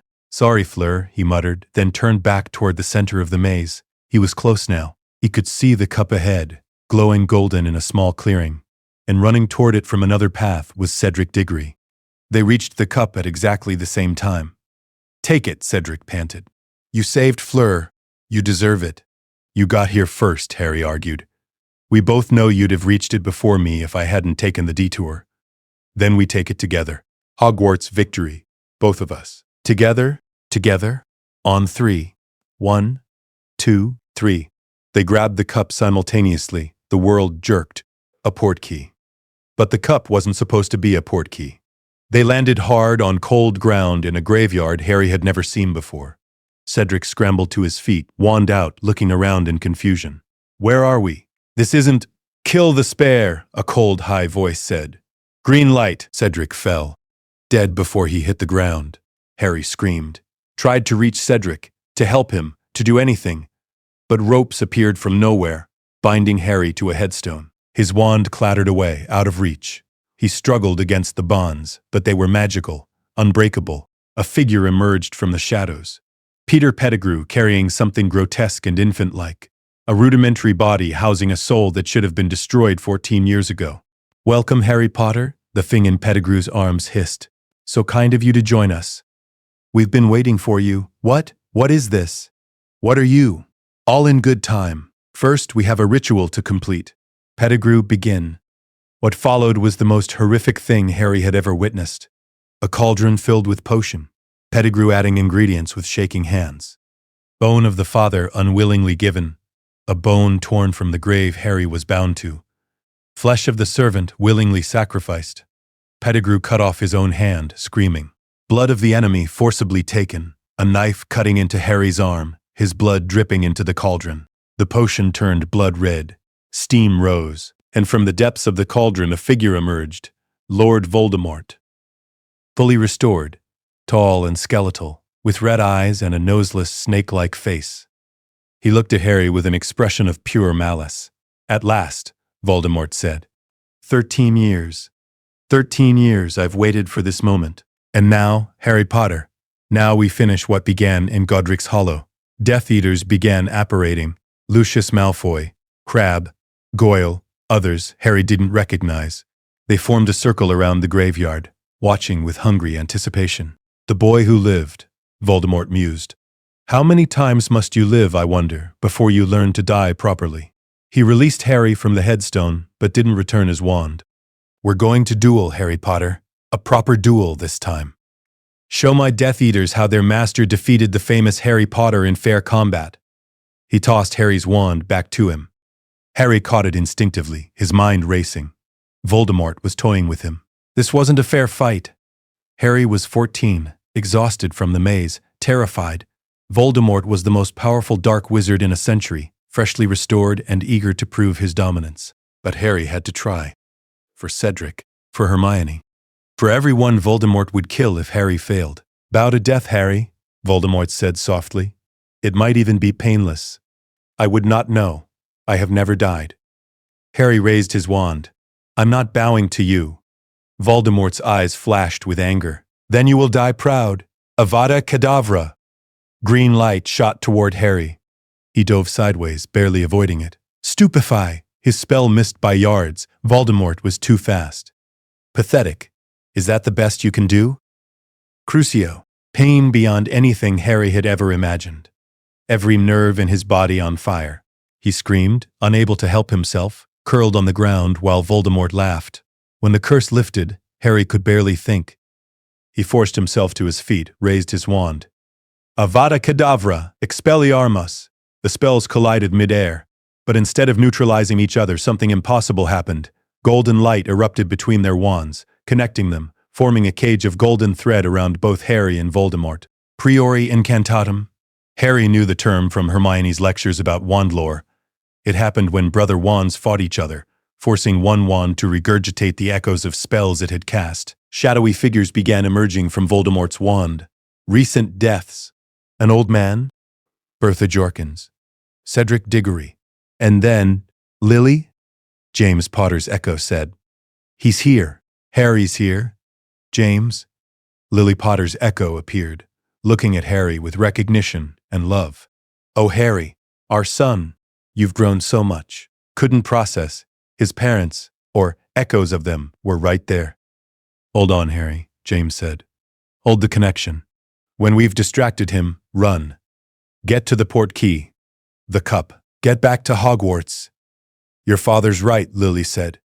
We'll hold him as long as we can, but you need to run. Live, Harry. Live for us. The echoes surged toward Voldemort, surrounding him, distracting him. Harry broke the connection and ran, grabbed Cedric's body. He couldn't leave him here. Grabbed the cup. The port key activated. He landed on the Hogwarts grounds to cheering that turned to screaming when the crowd saw Cedric's body. Harry collapsed, still holding Cedric. And Hermione was there, pulling him away from the body, her face white with terror. Harry, what happened? Where were you? Why is Cedric? He's back, Harry said, his voice breaking. Hermione, Voldemort's back. He killed Cedric. He tortured me. He tried to kill me, but our wands, they connected, and my parents, they saved me. They told me to run. He was babbling. In shock, Hermione pulled him close, holding him while he shook. It's okay, she whispered. You're safe now. You're home. I've got you. But Harry knew, and Hermione would know soon too, that none of them were safe anymore. Voldemort had returned. The war had begun again, and nothing would ever be the same. 5th year, Order of the Phoenix. The summer after Cedric's death was the worst of Harry's life. The Dursleys were their usual terrible selves, but that barely registered. Harry spent his days trapped in his small bedroom, reliving the graveyard over and over. Cedric falling, Voldemort rising, his parents' echoes telling him to run. The nightmares were constant, vivid, inescapable. And worse than the nightmares was the isolation. Dumbledore had ordered Harry to stay at Privet Drive for his protection. The blood wards tied to Petunia kept him safe from Voldemort, but they also kept him cut off from the wizarding world. No visitors, limited owl post. Just Harry, alone with his trauma, trying to process the impossible. Hermione wrote to him every day. Long letters full of concern and love and desperate attempts to help him heal from a distance. "I wish I could be there with you," one letter read. "I know Dumbledore says you need to stay with your aunt for protection. But Harry, you shouldn't be processing this alone. What happened in that graveyard, watching Cedric die, being tortured, facing Voldemort, that's more than anyone should have to carry by themselves. Please write back. Tell me you're okay even if it's a lie. I need to know you're still in there." Harry wrote back, though his letters were shorter than hers, and probably more worrying than comforting. "I'm not okay. I keep seeing it, the green light, Cedric falling, Voldemort's face. But I'm managing. Barely. Your letters help. Knowing you're out there, thinking about me, caring about me, that's the only thing keeping me sane. I love you. Please keep writing." Ron wrote too, though his letters were more awkward, clearly wanting to help but not knowing how. "Mate, I can't imagine what you're going through. Mum says you can come stay with us soon, once Dumbledore gives the okay. We'll play Quidditch and eat too much, and you can tell us everything when you're ready." Hermione's been mental with worry, by the way. She's written you every day. "She really loves you, Harry. Don't forget that." In mid-August, Harry was finally allowed to leave Privet Drive. Not to go to the Burrow as he'd hoped, but to number 12, Grimmauld Place, the headquarters of the Order of the Phoenix, a secret organization fighting Voldemort. The moment Harry stepped through the door, Hermione was there. She'd been waiting, and the second she saw him, she burst into tears. "You look terrible," she said, pulling him into a fierce hug. "Harry, you've lost weight. You're so pale. Had you been eating? Sleeping?" "Not much," Harry admitted. "Hermione, you don't have to explain. Just let me hold you for a minute, okay? I've been so worried." They stood in the hallway of Grimmauld Place, holding each other while the adults moved around them with knowing looks. After weeks of isolation and trauma, having Hermione's arms around him felt like coming home. "I missed you," Harry said into her hair. "So much." "I missed you too. Harry, we're going to get through this. Together, like we always do." The next few weeks at Grimmauld Place were strange. The house was full of Order members, Mad-Eye Moody, Remus Lupin, Sirius, the Weasleys, various Aurors and Ministry officials. They held meetings Harry wasn't allowed to attend. Discussed plans Harry wasn't privy to. Treated him like a child who needed protection rather than a witness to Voldemort's return. It was infuriating. "They're trying to protect you," Hermione said one evening when Harry complained about being excluded from yet another Order meeting. "They know you've been through something traumatic, and they want to shield you from more stress. I don't need shielding. I need information. I need to know what's happening, what Voldemort's doing, how we're going to fight him. Instead, I'm stuck here with Fred and George's extendable ears trying to eavesdrop on meetings about my own life. I know it's frustrating, but Harry, you can't control what the adults decide. You can only control how you respond." "Very wise. Very, Hermione. Still doesn't make it less infuriating." She smiled slightly. "I know. But Harry, while we're here, while we have time before school starts, I think we should talk. About what happened in the graveyard. About Cedric. About everything you've been carrying alone. I don't want to talk about it, I know you don't. But you need to. Harry, you're having nightmares every night. Ron told me. You wake up screaming. That's not healthy. That's not sustainable. What am I supposed to do? Just talk about it and magically feel better? No. But talking about it means you're not carrying it alone anymore. It means I can help. Harry, I love you. That means sharing the hard things, not just the good things. Please, let me help." So Harry told her about the graveyard in detail, the ritual, Voldemort's resurrection, the duel, his parents' echoes, about Cedric's death and the guilt Harry felt for suggesting they take the cup together, about the nightmares and the fear that he was going crazy because he could swear he felt Voldemort's emotions sometimes, could sense his presence like a dark shadow at the edge of his consciousness. Hermione listened without interrupting. When he finished, she was crying quietly, tears streaming down her face. "I'm sorry," she said. "I'm so sorry that happened to you. And Harry, Cedric's death wasn't your fault. Voldemort killed him. Peter Pettigrew killed him. You tried to save him by bringing his body back. That took incredible courage. It doesn't feel like courage. It feels like failure. That's survivor's guilt. It's normal after trauma. But Harry, you didn't fail. You survived, and I know that feels wrong, like you should have been able to save Cedric too. But sometimes survival is all we can manage. Sometimes living is the bravest thing we can do. What about the connection to Voldemort? The way I can feel his emotions sometimes? That's not normal. That's not trauma. That's something else." Hermione frowned thoughtfully. "You should tell Dumbledore about that. The connection might be residual magic from when Voldemort tried to kill you as a baby. Or it might be something created during the ritual when he used your blood. Either way, it's something Dumbledore needs to know about." Harry did tell Dumbledore, though the conversation was frustratingly brief. Dumbledore acknowledged the connection, told Harry he'd look into it, and suggested Harry learn occlumency, the art of protecting one's mind from invasion, as a precaution. "I'll arrange lessons," Dumbledore said. "Professor Snape is skilled in occlumency. He can teach you to close your mind to external influence." "Snape?" Harry repeated with disbelief. "You want Snape, who hates me, to teach me something that requires accessing my mind? I understand your reservations. But Severus is the most qualified teacher available, and the lessons are necessary. The connection to Voldemort poses a risk. You must learn to shield yourself." Harry agreed reluctantly, though he dreaded the lessons with every fiber of his being.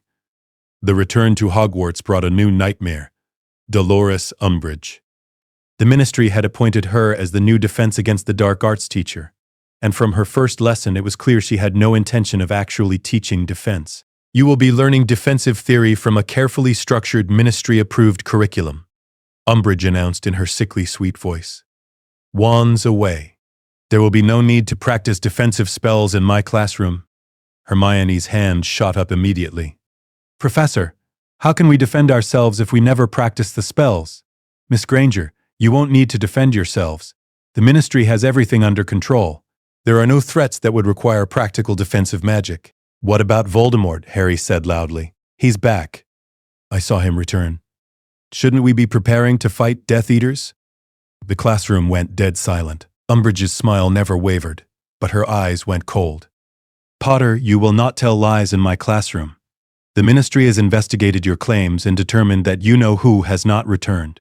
Your traumatic experience in the maze led to delusions." "I'm not delusional. I was there. I watched him kill Cedric Diggory." "Detention, Mr. Potter. Tonight, my office, 7 o'clock. We'll discuss your tendency toward attention-seeking behavior." "Durzan." After class, Hermione grabbed Harry's arm. "Don't go to that detention. Something's wrong with her. Did you see the way she looked at you? She's not just a bad teacher. She's dangerous. I have to go. If I don't, she'll just give me more detentions. Then, I'm coming with you." "Hermione, you don't have detention. I'll get one. Watch." She marched back into Umbridge's classroom. "Professor Umbridge, I think you're a fraud and a liar. The Ministry is denying Voldemort's return because they're cowards, and you're helping them spread misinformation that will get students killed." "Drink up, Dad." Umbridge's expression turned venomous. "Detention, Miss Granger. Tonight. 7 o'clock. "Perfect," Hermione said sweetly. "See you then." Outside the classroom, Harry grabbed her shoulders. "What did you just do?" "I got detention. So now we're facing whatever she has planned together. Like we always do." The detention was worse than either of them imagined. Umbridge handed them each a long black quill. "You'll be writing lines. Mr. Potter, you'll write, 'I must not tell lies.' Miss Granger, you'll write, 'I must respect my superiors.' Continue until the message sinks in." Harry dipped the quill in the ink pot, but Hermione stopped him. "There's no ink," she said. "You won't need ink," Umbridge said with a smile. Harry wrote the first line. Immediately, searing pain shot through his hand as the words carved themselves into his skin, using his own blood as ink.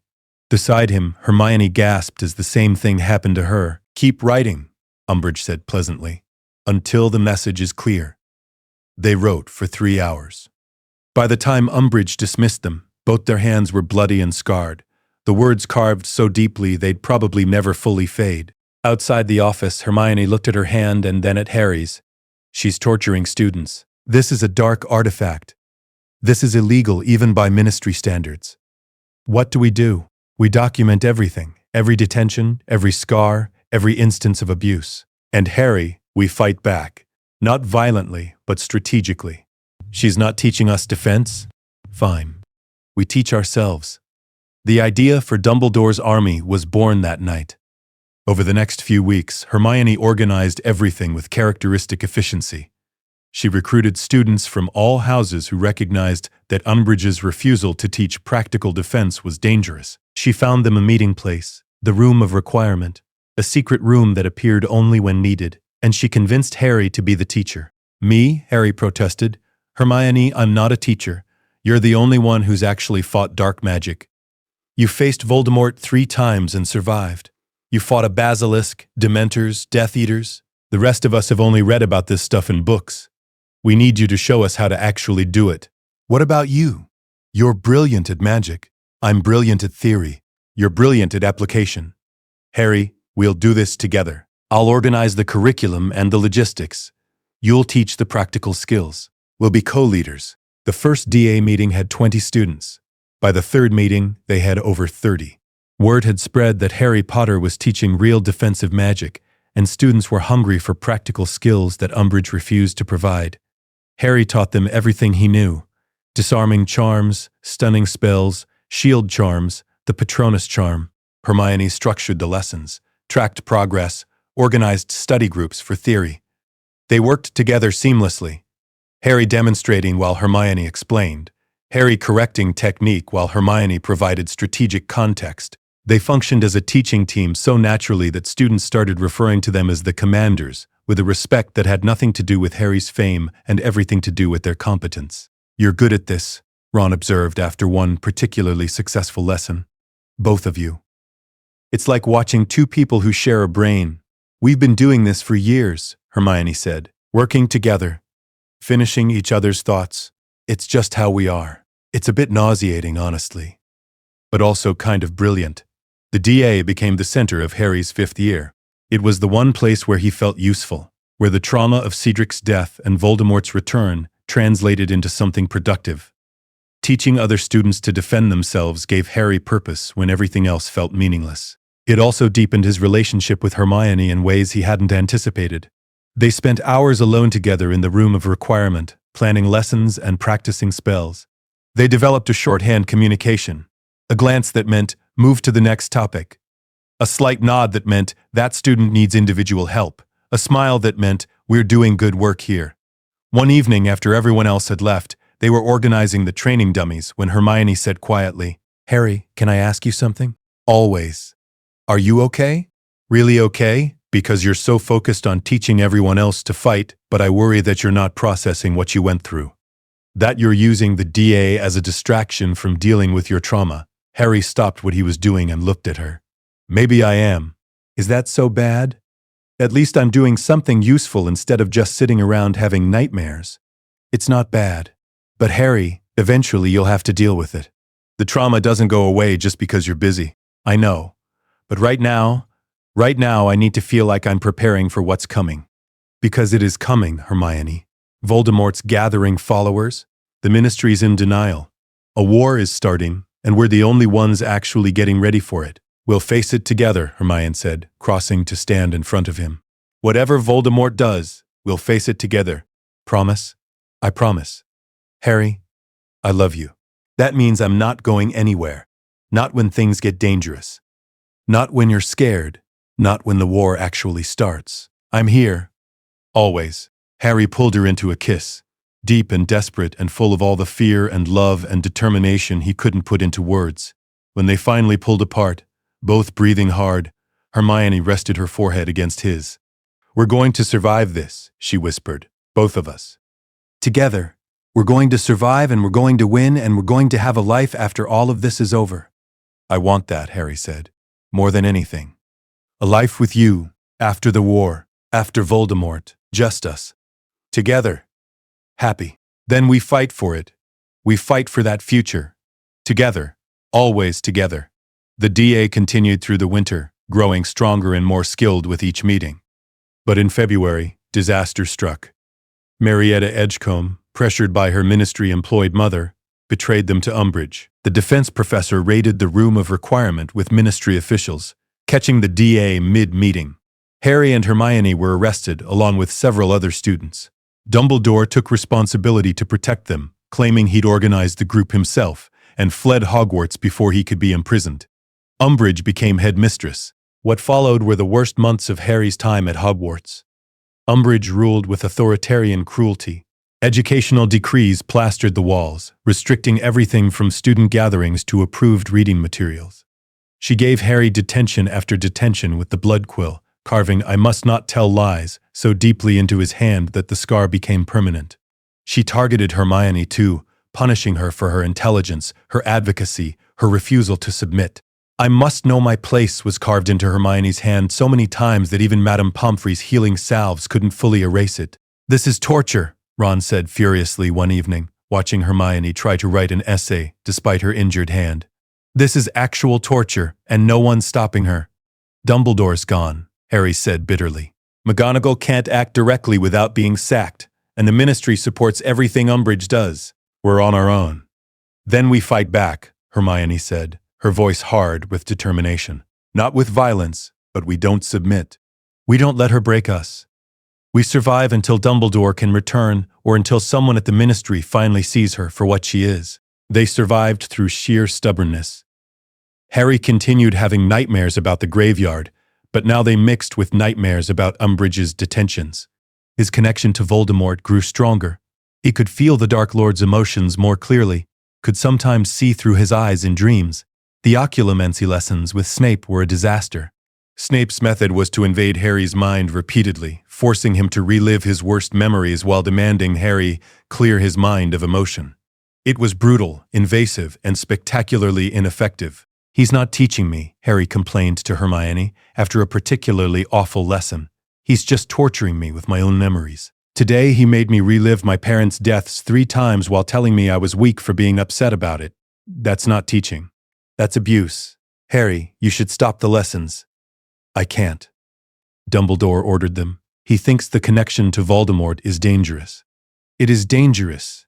But there has to be a better way to learn occlumency than having Snape weaponize your trauma." The connection to Voldemort caused the biggest disaster of 5th year. In June, Harry had a vision of Sirius being tortured in the Department of Mysteries by Voldemort. The vision was so vivid, so real, that Harry was convinced Sirius was in mortal danger. "We have to go," Harry said urgently, finding Hermione and Ron in the common room. "Right now, the Department of Mysteries. Voldemort has Sirius." "Harry, wait," Hermione said, her analytical mind already working through the logistics. "How do you know this? Did you see it through your connection to Voldemort?" "Yes. I saw Sirius being tortured." "Hermione, we don't have time. Then it could be a trap. Voldemort knows about your connection. What if he's showing you this vision deliberately? What if he wants you to come to the Department of Mysteries? But what if it's real? What if Sirius actually is being tortured, and I don't go? Then we verify first. Harry, please. Before we do something reckless, let's make sure Sirius is actually in danger." They used Umbridge's fireplace, breaking into her office and using flu powder to contact Grimmauld Place. "Creature," Sirius's house elf answered. "Where's Sirius?" Harry demanded. "Master is out," Creature said with obvious reluctance. "Out where?" Creature is not knowing. Master does not tell Creature his plans. It wasn't definitive. Sirius could be out innocently, or he could be at the Department of Mysteries being tortured. "We're going," Harry decided. "Hermione, I can't take the risk. If there's even a chance Sirius needs help, then we go together," Hermione said. "All of us. But Harry, we go prepared. We bring backup. We don't charge in blindly." They recruited Ron, Ginny, Neville, and Luna. 7 students against whatever waited at the Ministry, but it was the best they could do. The Department of Mysteries was dark and eerie, full of locked doors and strange magical phenomena.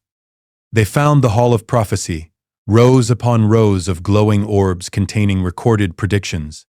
and waiting for them were Death Eaters. Lucius Malfoy stepped out of the shadows, his wand trained on Harry. "Very good, Potter. Very good indeed. Now if you'll just hand over the prophecy." "What prophecy?" Harry demanded. "The one with your name on it. Row 97. You'll know it when you see it." They found it, a dusty orb labeled with Harry's name and Voldemort's. The moment Harry touched it, the Death Eaters attacked. What followed was chaos. Spells flying in every direction. Shelves of prophecies exploding. Harry's friends fighting for their lives against adult Death Eaters who had no qualms about using deadly force against children. Harry grabbed the prophecy and ran, Hermione right beside him. Behind them, Ron was dueling Rookwood. Ginny and Luna were back-to-back against Dolohov. Neville was fighting Bellatrix Lestrange with more courage than skill. "The exit!" Hermione gasped, pulling Harry through a door into a circular room with doors on all sides. "Harry, which way?" The doors started spinning. When they stopped, all the doors looked identical. "I don't know," Harry admitted. "Hermione, I don't know which door leads out." "Then we pick one and hope. Come on." They burst through a door into a room full of stone arches, one of which contained a fluttering veil that whispered with voices. Before they could process what they were seeing, Bellatrix and Lucius attacked. The duel was brutal. Harry and Hermione fought back to back, their coordination perfect despite the chaos. Hermione cast a shield charm that protected them both. Harry's stunning spell hit Lucius square in the chest. They were holding their own, and then the Order of the Phoenix arrived. Sirius, Remus, Tonks, Moody, Kingsley, adults who actually knew how to fight Death Eaters. The battle intensified. Harry and Hermione were pushed to the side, watching as the real duel unfolded. "He's safe," Hermione said with relief, watching Sirius duel Bellatrix with fierce joy. "Harry, Sirius is safe. It was a trap, just like I thought. Voldemort lured you here." "But why? What does he want?" Harry looked down at the prophecy still clutched in his hand. This. Voldemort wanted this. Whatever it contained, it was important enough to orchestrate an elaborate trap. "Harry, duck!" Hermione screamed. He dropped just as a curse shot over his head. Bellatrix was running toward them, her face twisted with malice. Sirius intercepted her, dueling with a fury Harry had never seen from his godfather. "Get out of here!" Sirius shouted at Harry. "Take the prophecy and go. I'm not leaving you. Go!" Bellatrix's curse hit Sirius in the chest. His expression shifted from anger to surprise. He fell backward through the veil and disappeared. Harry screamed, tried to run after him, to pull him back through the veil. But Remus grabbed him, holding him back while Harry fought and screamed and fell apart. "He's gone," Remus said, his voice breaking. "Harry, he's gone. There's nothing we can do." The prophecy fell from Harry's hand and shattered on the stone floor. 6th year. The Horcrux revelation. The summer after Sirius's death was worse than the previous summer, which Harry hadn't thought possible. He'd lost his godfather, watched him die, failed to save him despite the trap being obvious, despite Hermione warning him to verify first, despite every rational indicator that the vision was fake. And Dumbledore had finally explained the prophecy, the real one, since Harry had destroyed the recorded version. The one with the power to vanquish the Dark Lord approaches. Born to those who have thrice defied him, born as the 7th month dies, and the Dark Lord will mark him as his equal. But he will have power the Dark Lord knows not, and either must die at the hand of the other, for neither can live while the other survives. Harry was destined to either kill Voldemort or be killed by him. No middle ground, no escape, just two people locked in a death spiral until one of them won. "I'm sorry," Dumbledore had said. "I should have told you years ago, but I hoped there might be another way. I was wrong." Harry spent the summer at the Burrow.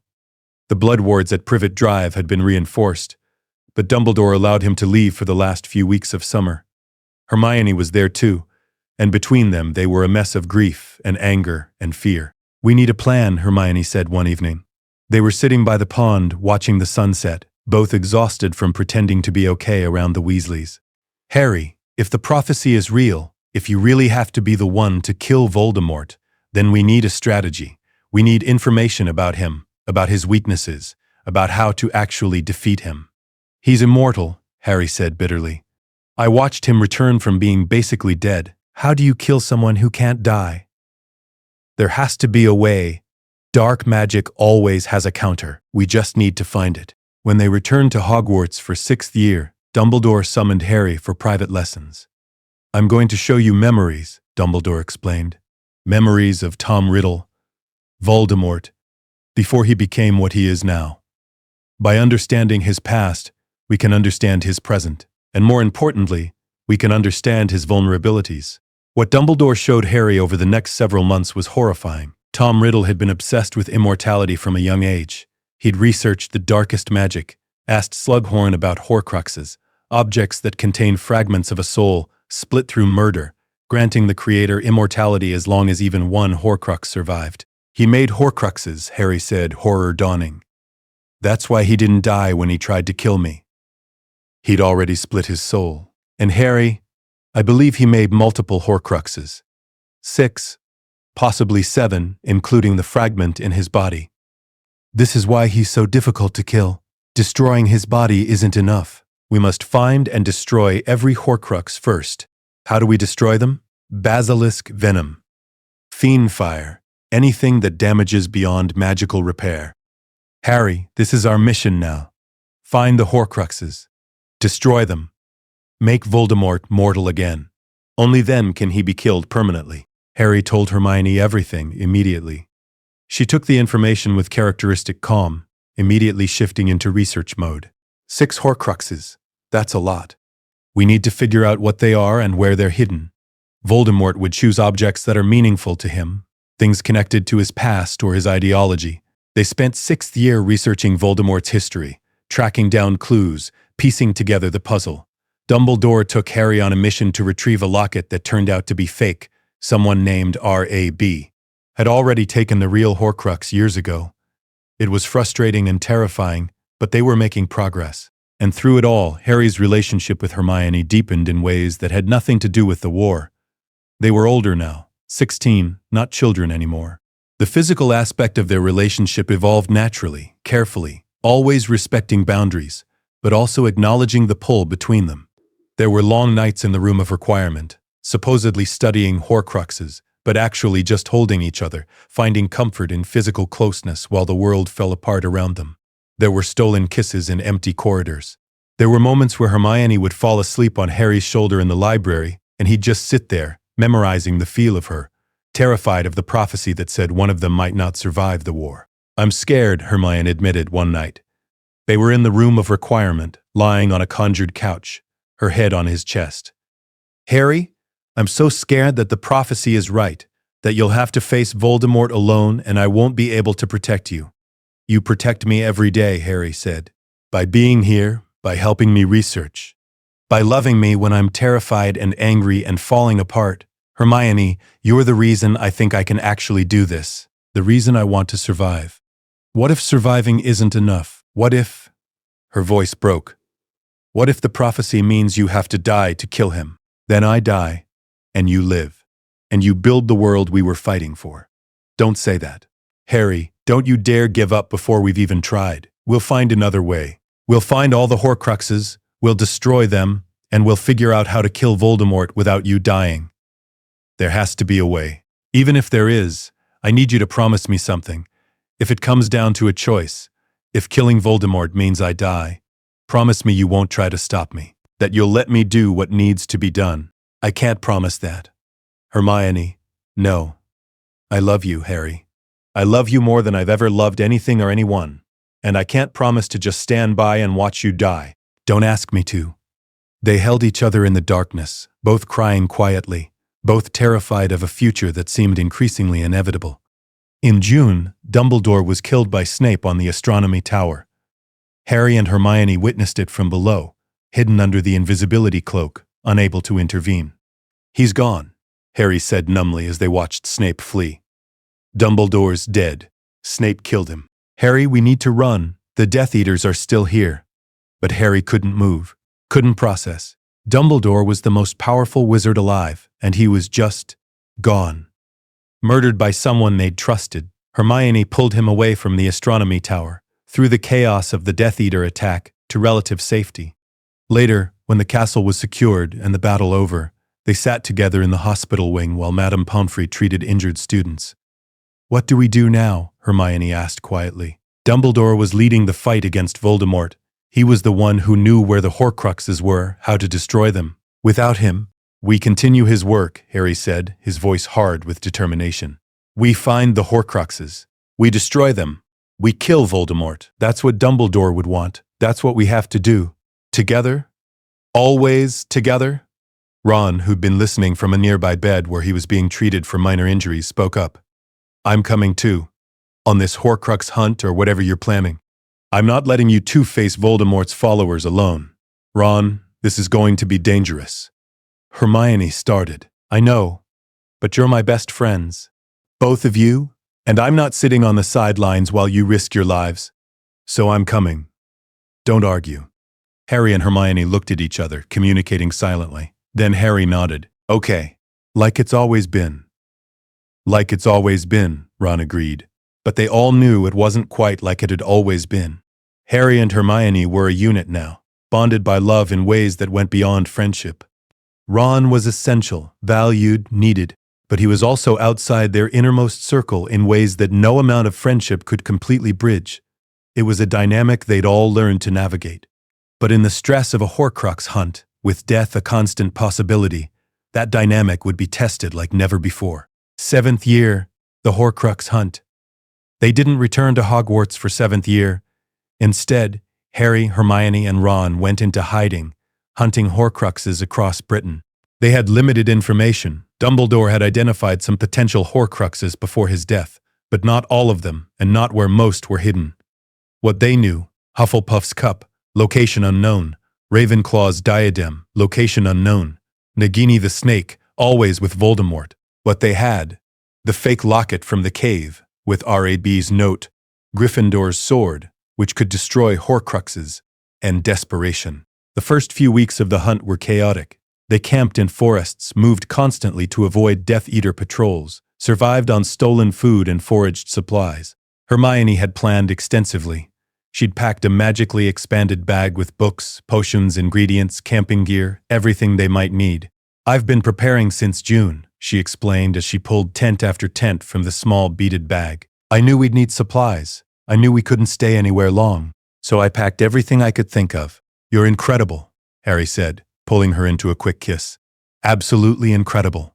Ron looked away, giving them privacy but also clearly uncomfortable with the display of affection in such close quarters. Living in a tent together proved challenging in ways none of them had anticipated. The close proximity meant Harry and Hermione's relationship was constantly visible. The way they naturally gravitated toward each other, the casual touches, the private jokes, the way they functioned as a seamless unit, all of it was on full display for Ron. "You two are really serious, aren't you?" Ron said one evening while they were making dinner. Harry and Hermione were working together with practiced efficiency, Hermione chopping ingredients while Harry stirred the pot, both moving around each other in the tiny tent kitchen like a choreographed dance. "We've been together for 3 years, Hermione said, glancing at Ron. "Yes, we're serious. I know, it's just, seeing you like this, living together, it's different from seeing you at Hogwarts. You're like a married couple or something." "We're not married," Harry said, though he didn't sound opposed to the idea. "But yeah, we're committed. She's it for me. She's the person I want to be with. Forever, if she'll have me." "Forever," Hermione agreed softly, and the look they shared was so intimate that Ron actually left the tent to give them privacy. But Ron's discomfort was nothing compared to what happened when they found the locket. The real locket Horcrux was retrieved from Dolores Umbridge, who'd somehow acquired it from Mundungus Fletcher, who'd stolen it from Grimmauld Place. Getting it required infiltrating the Ministry using Polyjuice Potion, which was dangerous and terrifying and nearly got them caught multiple times. But they succeeded. They had the locket. The problem was destroying it. Gryffindor's sword could do it, but they'd lost the sword. It had been taken from them during the Ministry infiltration. Without it, they had no way to destroy the Horcrux, so they kept it. Took turns wearing it because leaving it somewhere felt dangerous. The locket was insidious. It amplified negative emotions, whispered fears and insecurities, preyed on the wearer's deepest vulnerabilities. For Harry, it whispered about failure, failing to save Cedric, Sirius, Dumbledore, failing to stop Voldemort, failing to protect Hermione, failing to protect Hermione. For Hermione, it whispered about inadequacy, Not being smart enough, not being useful enough, being a burden instead of an asset. For Ron, it whispered about being unnecessary, being replaceable, being the third wheel in a relationship between two people who loved each other more than they'd ever need him. "I can't wear this anymore," Ron said one evening, tearing the locket off. "It's driving me mental. You two wear it. You're better at ignoring it." "We all wear it equally," Hermione said firmly. "That's the agreement." "Screw the agreement. You don't know what it's like, what it shows me." "We all see things," Harry said quietly. "The locket preys on everyone's fears. You're not special." "Right. I'm not special. That's exactly what it keeps telling me. That I'm not special. That I'm just the sidekick to the great Harry Potter and his brilliant girlfriend. That you two don't actually need me here. That's the Horcrux talking," Hermione interrupted. "Ron, you know that's not true. We need you, because it seems like you two are doing fine, better than fine. You're happy even in this shitty tent eating terrible food while hunting objects that could kill us. You're happy because you have each other. What do I have?" The question hung in the air, unanswerable. "Ron," Harry tried, but Ron cut him off. "I'm leaving. I can't do this anymore. I can't watch you two be together and pretend I'm okay with it. I can't wear this Horcrux and listen to it tell me over and over that I'm useless. I'm done." "Don't go," Hermione said, her voice breaking. "Ron, please. We're so close to figuring this out. Don't leave now. Watch me." He grabbed his pack and disapparated before either of them could stop him. The silence he left behind was deafening. "He'll come back," Hermione said, though she sounded uncertain. "He just needs time to cool off. He'll come back. And if he doesn't, then we continue without him." "Harry, I know that sounds cold, but we can't stop the hunt because Ron's insecure. We have to keep going." "I know. But Hermione, the locket was right about one thing. We are happy. Even in this terrible situation, even with Voldemort winning and people dying, we're happy because we have each other. Is that wrong? Should we feel guilty about that?" "No," Hermione said firmly. "Love isn't something to feel guilty about. Being happy with each other doesn't mean we don't care about the war or the people suffering. It means we have something worth fighting for." "That's not wrong, Harry. That's human." With Ron gone, the dynamic in the tent shifted dramatically. Suddenly, Harry and Hermione were alone. Truly alone. For the first time in months. No chaperone, no third party, no one to perform normalcy for. They still hunted Horcruxes. Still moved constantly. Still maintained the mission. But the evenings were different. There was more physical affection. Holding each other through the cold nights, finding comfort in touch when words failed. There was more vulnerability, crying together about Dumbledore's death, about Ron's departure, about the seemingly impossible task ahead of them. And there was more intimacy, nothing inappropriate. They were still 17 and in the middle of a war and sleeping in a tent in various forests. But there were long conversations late at night about what they wanted after the war, where they'd live, what they'd do, whether they'd get married, whether they'd have children someday. "I want normal," Harry said one night. They were lying close together for warmth, Hermione's head on his chest. "After this is all over, I want the most boring, normal life imaginable. A house somewhere quiet. A job that's not dangerous. You. Just you and me and normal." "That sounds perfect," Hermione said. "Though I might want to do something useful. Maybe work for the ministry, reforming laws about house elves and werewolves and all the discriminatory policies that need changing. Very you. Saving the world, even after we've saved the world. Someone has to. But Harry, I want the normal too. I want mornings where we drink tea and read the paper. I want evenings where we cook dinner together and complain about work. I want weekends where we do absolutely nothing important. I want boring and domestic and peaceful. We'll have that after we kill Voldemort and destroy the Horcruxes and end the war. We'll have exactly that. Promise?" "I promise." "Hermione, I promise we'll survive this and have a life together." She lifted her head to look at him, her eyes serious. "Can you actually promise that? The prophecy says one of you has to die. What if that one is you? Then I'll make sure it's not. I'll fight harder than I've ever fought. I'll do whatever it takes to survive, because I want that future with you more than I've ever wanted anything." They kissed then, slowly and tenderly, both acutely aware that every moment together was precious, that the war could take either of them at any time. When they pulled apart, Hermione whispered, "I love you so much. If you die, if I lose you, you won't. We're going to make it. Both of us. Together? Always together." Ron returned in December, appearing in the forest where Harry and Hermione were camped, looking miserable and ashamed. "I'm sorry," he said immediately. "I'm so sorry. The locket messed with my head, but that's not an excuse. I abandoned you. I left you alone when you needed me. I was a terrible friend." "You came back," Harry said. "That's what matters." "No, it's not. I left. I let my jealousy and insecurity drive me away. And I know things are different now. You two are closer than ever, and I'm even more of an outsider than I was before. But I want to be here. I want to help, if you'll let me." Hermione looked at Harry. They had a silent conversation. Should they let him back? Could they trust him not to leave again? Finally, Harry nodded. "You're our friend, Ron. You're part of this. We want you here. But you need to understand, Hermione and I are together. That's not changing. And if you can't handle that, if the jealousy is going to make you leave again, then maybe it's better if you don't come back." "I can handle it," Ron said. "I don't like it. I'm not going to pretend I do. But I can handle it, because I love you both and I'd rather be here with you, even if it's weird and awkward, than be out there alone." "Okay," Hermione said quietly. "Okay, you can stay. But Ron, we're destroying that locket as soon as possible. None of us are wearing it anymore. It's too dangerous." They destroyed the locket the next day. Ron was the one to do it, using Gryffindor's sword, which had appeared in a frozen pond, pulled from the depths by Ron in a moment of genuine heroism. When the locket opened, it showed Ron his worst fears, Harry and Hermione together, telling him he was worthless, saying they'd never needed him. "It's not real," Harry said fiercely. "Ron, it's not real.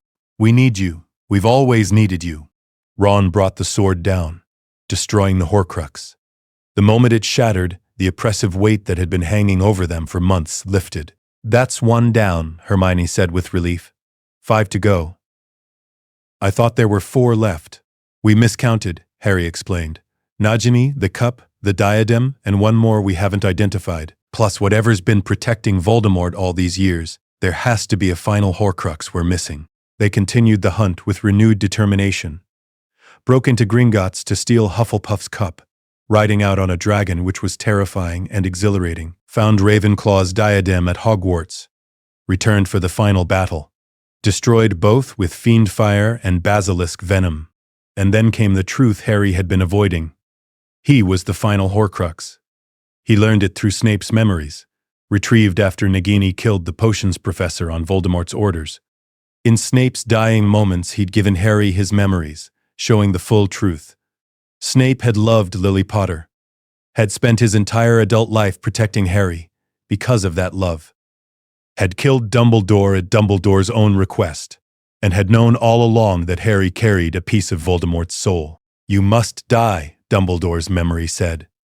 "Voldemort tethered you to life by using your blood in his resurrection. But the Horcrux in you must be destroyed for him to be mortal. There's no other way." Harry stood in the pensive room, processing this, feeling Hermione's hand find his. "No," she said. "No, there has to be another way. We'll research soul magic. We'll find a way to extract the Horcrux without killing you. Hermione, we've been researching for months. You know as well as I do that Horcruxes can only be destroyed by destroying their container. I'm the container. Then we don't destroy it. We lock it away somehow. We suppress it. It won't work. And you know it." Harry turned to face her, seeing the tears streaming down her face. "I have to do this. I have to let Voldemort kill me.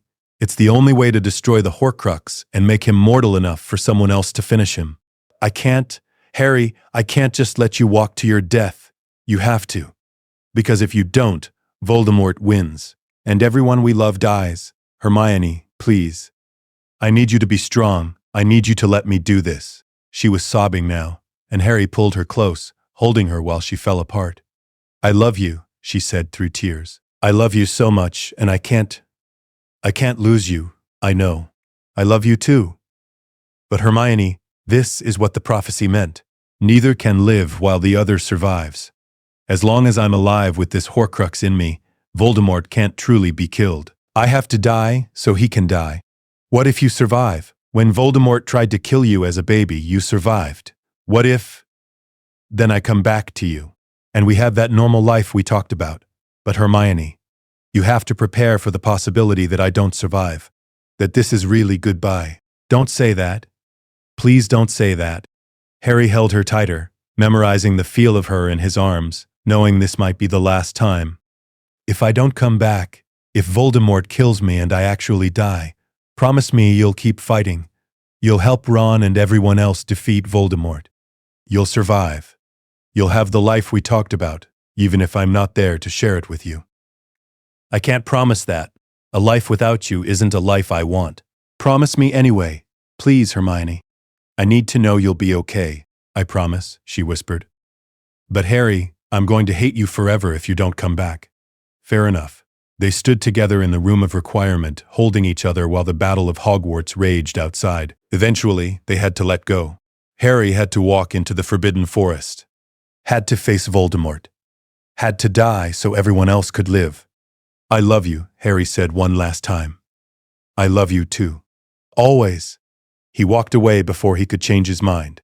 Walked into the forest where Voldemort and the Death Eaters waited.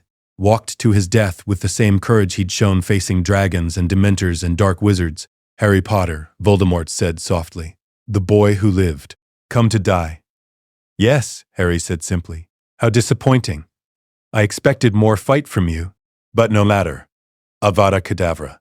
Green light. Pain. Darkness. And then, Harry woke in a white space that might have been King's Cross Station. Or might have been his own mind. Dumbledore was there, looking younger and healthier than Harry had ever seen him. Professor? Hello, Harry. I expect you have questions. Am I dead? That depends on your perspective. The Horcrux within you has been destroyed by Voldemort's curse. But you have a choice. You can move on, find peace beyond the veil, or you can return. Voldemort used your blood in his resurrection, tethering you to life. That tether remains. You can go back if you wish. If I go back, can I kill him? Can I actually end this? Yes, he's mortal now. All the Horcruxes are destroyed, including the one within you. He can be killed permanently. Then I'm going back. I made a promise. To Hermione. To everyone. I'm going back and I'm ending this. Then go, Harry, and well done. I'm very proud of you. Harry opened his eyes in the Forbidden Forest. Voldemort was celebrating, thinking he'd won. The Death Eaters were cheering. Harry played dead, let himself be carried back to the castle, waited for the right moment. When Voldemort called for Hogwarts' surrender, when he demanded Harry's friends bow to him, Harry revealed himself. I'm alive, he said, standing up from Hagrid's arms. And you can't kill me, Tom. Not anymore. All the Horcruxes are destroyed. You're mortal now. Just a man, and today, I'm going to kill you. The final battle was brief. Voldemort cast the killing curse. Harry cast a disarming spell. The wand Voldemort held, the Elder Wand, the most powerful wand in existence, recognized Harry as its true master and refused to kill him. The curse rebounded. Voldemort fell. Dead. Truly, finally, dead. The silence that followed was absolute. And then, chaos. Cheering, crying, people running to Harry, pulling him into hugs, celebrating the end of the war. But Harry only had eyes for one person. Hermione was running toward him through the crowd, her face streaked with tears, her expression a mixture of joy and disbelief and desperate relief. They collided in the middle of the great hall, holding each other so tightly neither could breathe, both crying and laughing and trying to say everything at once. You came back, Hermione sobbed. You died and you came back. I promised you, Harry said. I promised we'd have a life together. I wasn't breaking that promise. I love you so much. Don't ever die again. Never again. I promise. They kissed there in the ruined Great Hall, surrounded by the debris of battle and the celebrating crowd, and neither cared who saw or what anyone thought. The war was over. Voldemort was dead. And they'd survived. Together. Epilogue. 19 years later, Platform 9 3/4 was crowded with families saying goodbye to students heading back to Hogwarts. Harry Potter stood with his wife Hermione and their 2 children. James Sirius, 11, about to start his first year, and Lily Luna, 9, still 2 years away from her own Hogwarts letter. Are you nervous? Hermione asked James, her hand finding Harry's automatically. A bit, James admitted. What if I'm not in Gryffindor? You were both Gryffindors. Actually, I was almost a Ravenclaw, Hermione said. The hat deliberated for several minutes. I chose Gryffindor because your father was there. You chose Dad over being in the smart house. Being with your father was the smart choice, Hermione said, squeezing Harry's hand. Best decision I ever made. What if I'm in Slytherin? James asked quietly. Then you'll be in Slytherin, Harry said. And we'll be proud of you. The house doesn't make the person, James. Your choices make you who you are. The hat sorts you based on your values, but you still get to decide what to do with those values. Ron and his wife Luna approached with their own children. Ron and Harry had rebuilt their friendship after the war, though there was always a slight distance, a recognition that Harry and Hermione's bond was something Ron could never quite be part of. But they were brothers in all the ways that mattered. Ready for Hogwarts? Ron asked James. Your dad and I had some adventures there. I've heard the stories. The troll, the basilisk, the dragon. Most of those were your dad and Hermione, actually, Ron admitted. I was more of the support team. But they needed me, even if they were disgustingly in love the whole time. We weren't disgustingly in love until 4th year, Harry corrected. You were absolutely disgustingly in love, Ron said. You just didn't realize it until 4th year. The rest of us knew. The Hogwarts Express whistle blew. James hugged his parents goodbye and boarded the train, waving from the window as it pulled away. Harry and Hermione stood together, watching their son head toward the same adventures they'd had, hoping his journey would be easier, less tragic, less marked by war and loss. Do you ever regret it? Hermione asked quietly. Choosing me over a normal life? You could have dated other people, explored other options. Never, Harry interrupted. Hermione, you're the reason I survived, not just the war. Life. You made life worth living when everything else was terrible. You made me believe in futures and happiness and love. I'd choose you every single time, in every single timeline, without hesitation. Good, Hermione said, smiling. Because you're stuck with me. Forever. Forever, Harry agreed. They walked out of King's Cross hand in hand, the same way they'd walked through Hogwarts, through the Horcrux hunt, through the war. Together as they'd always been, as they'd always be. Some love stories were written in grand declarations and dramatic gestures. Theirs was written in quiet moments, holding hands under hospital beds, teaching each other spells in empty classrooms, dancing in a tent while the world burned outside, choosing each other every single day for 19 years and counting. And in the end, that was enough. More than enough. It was everything. Let us know what you'd like to see next. The end.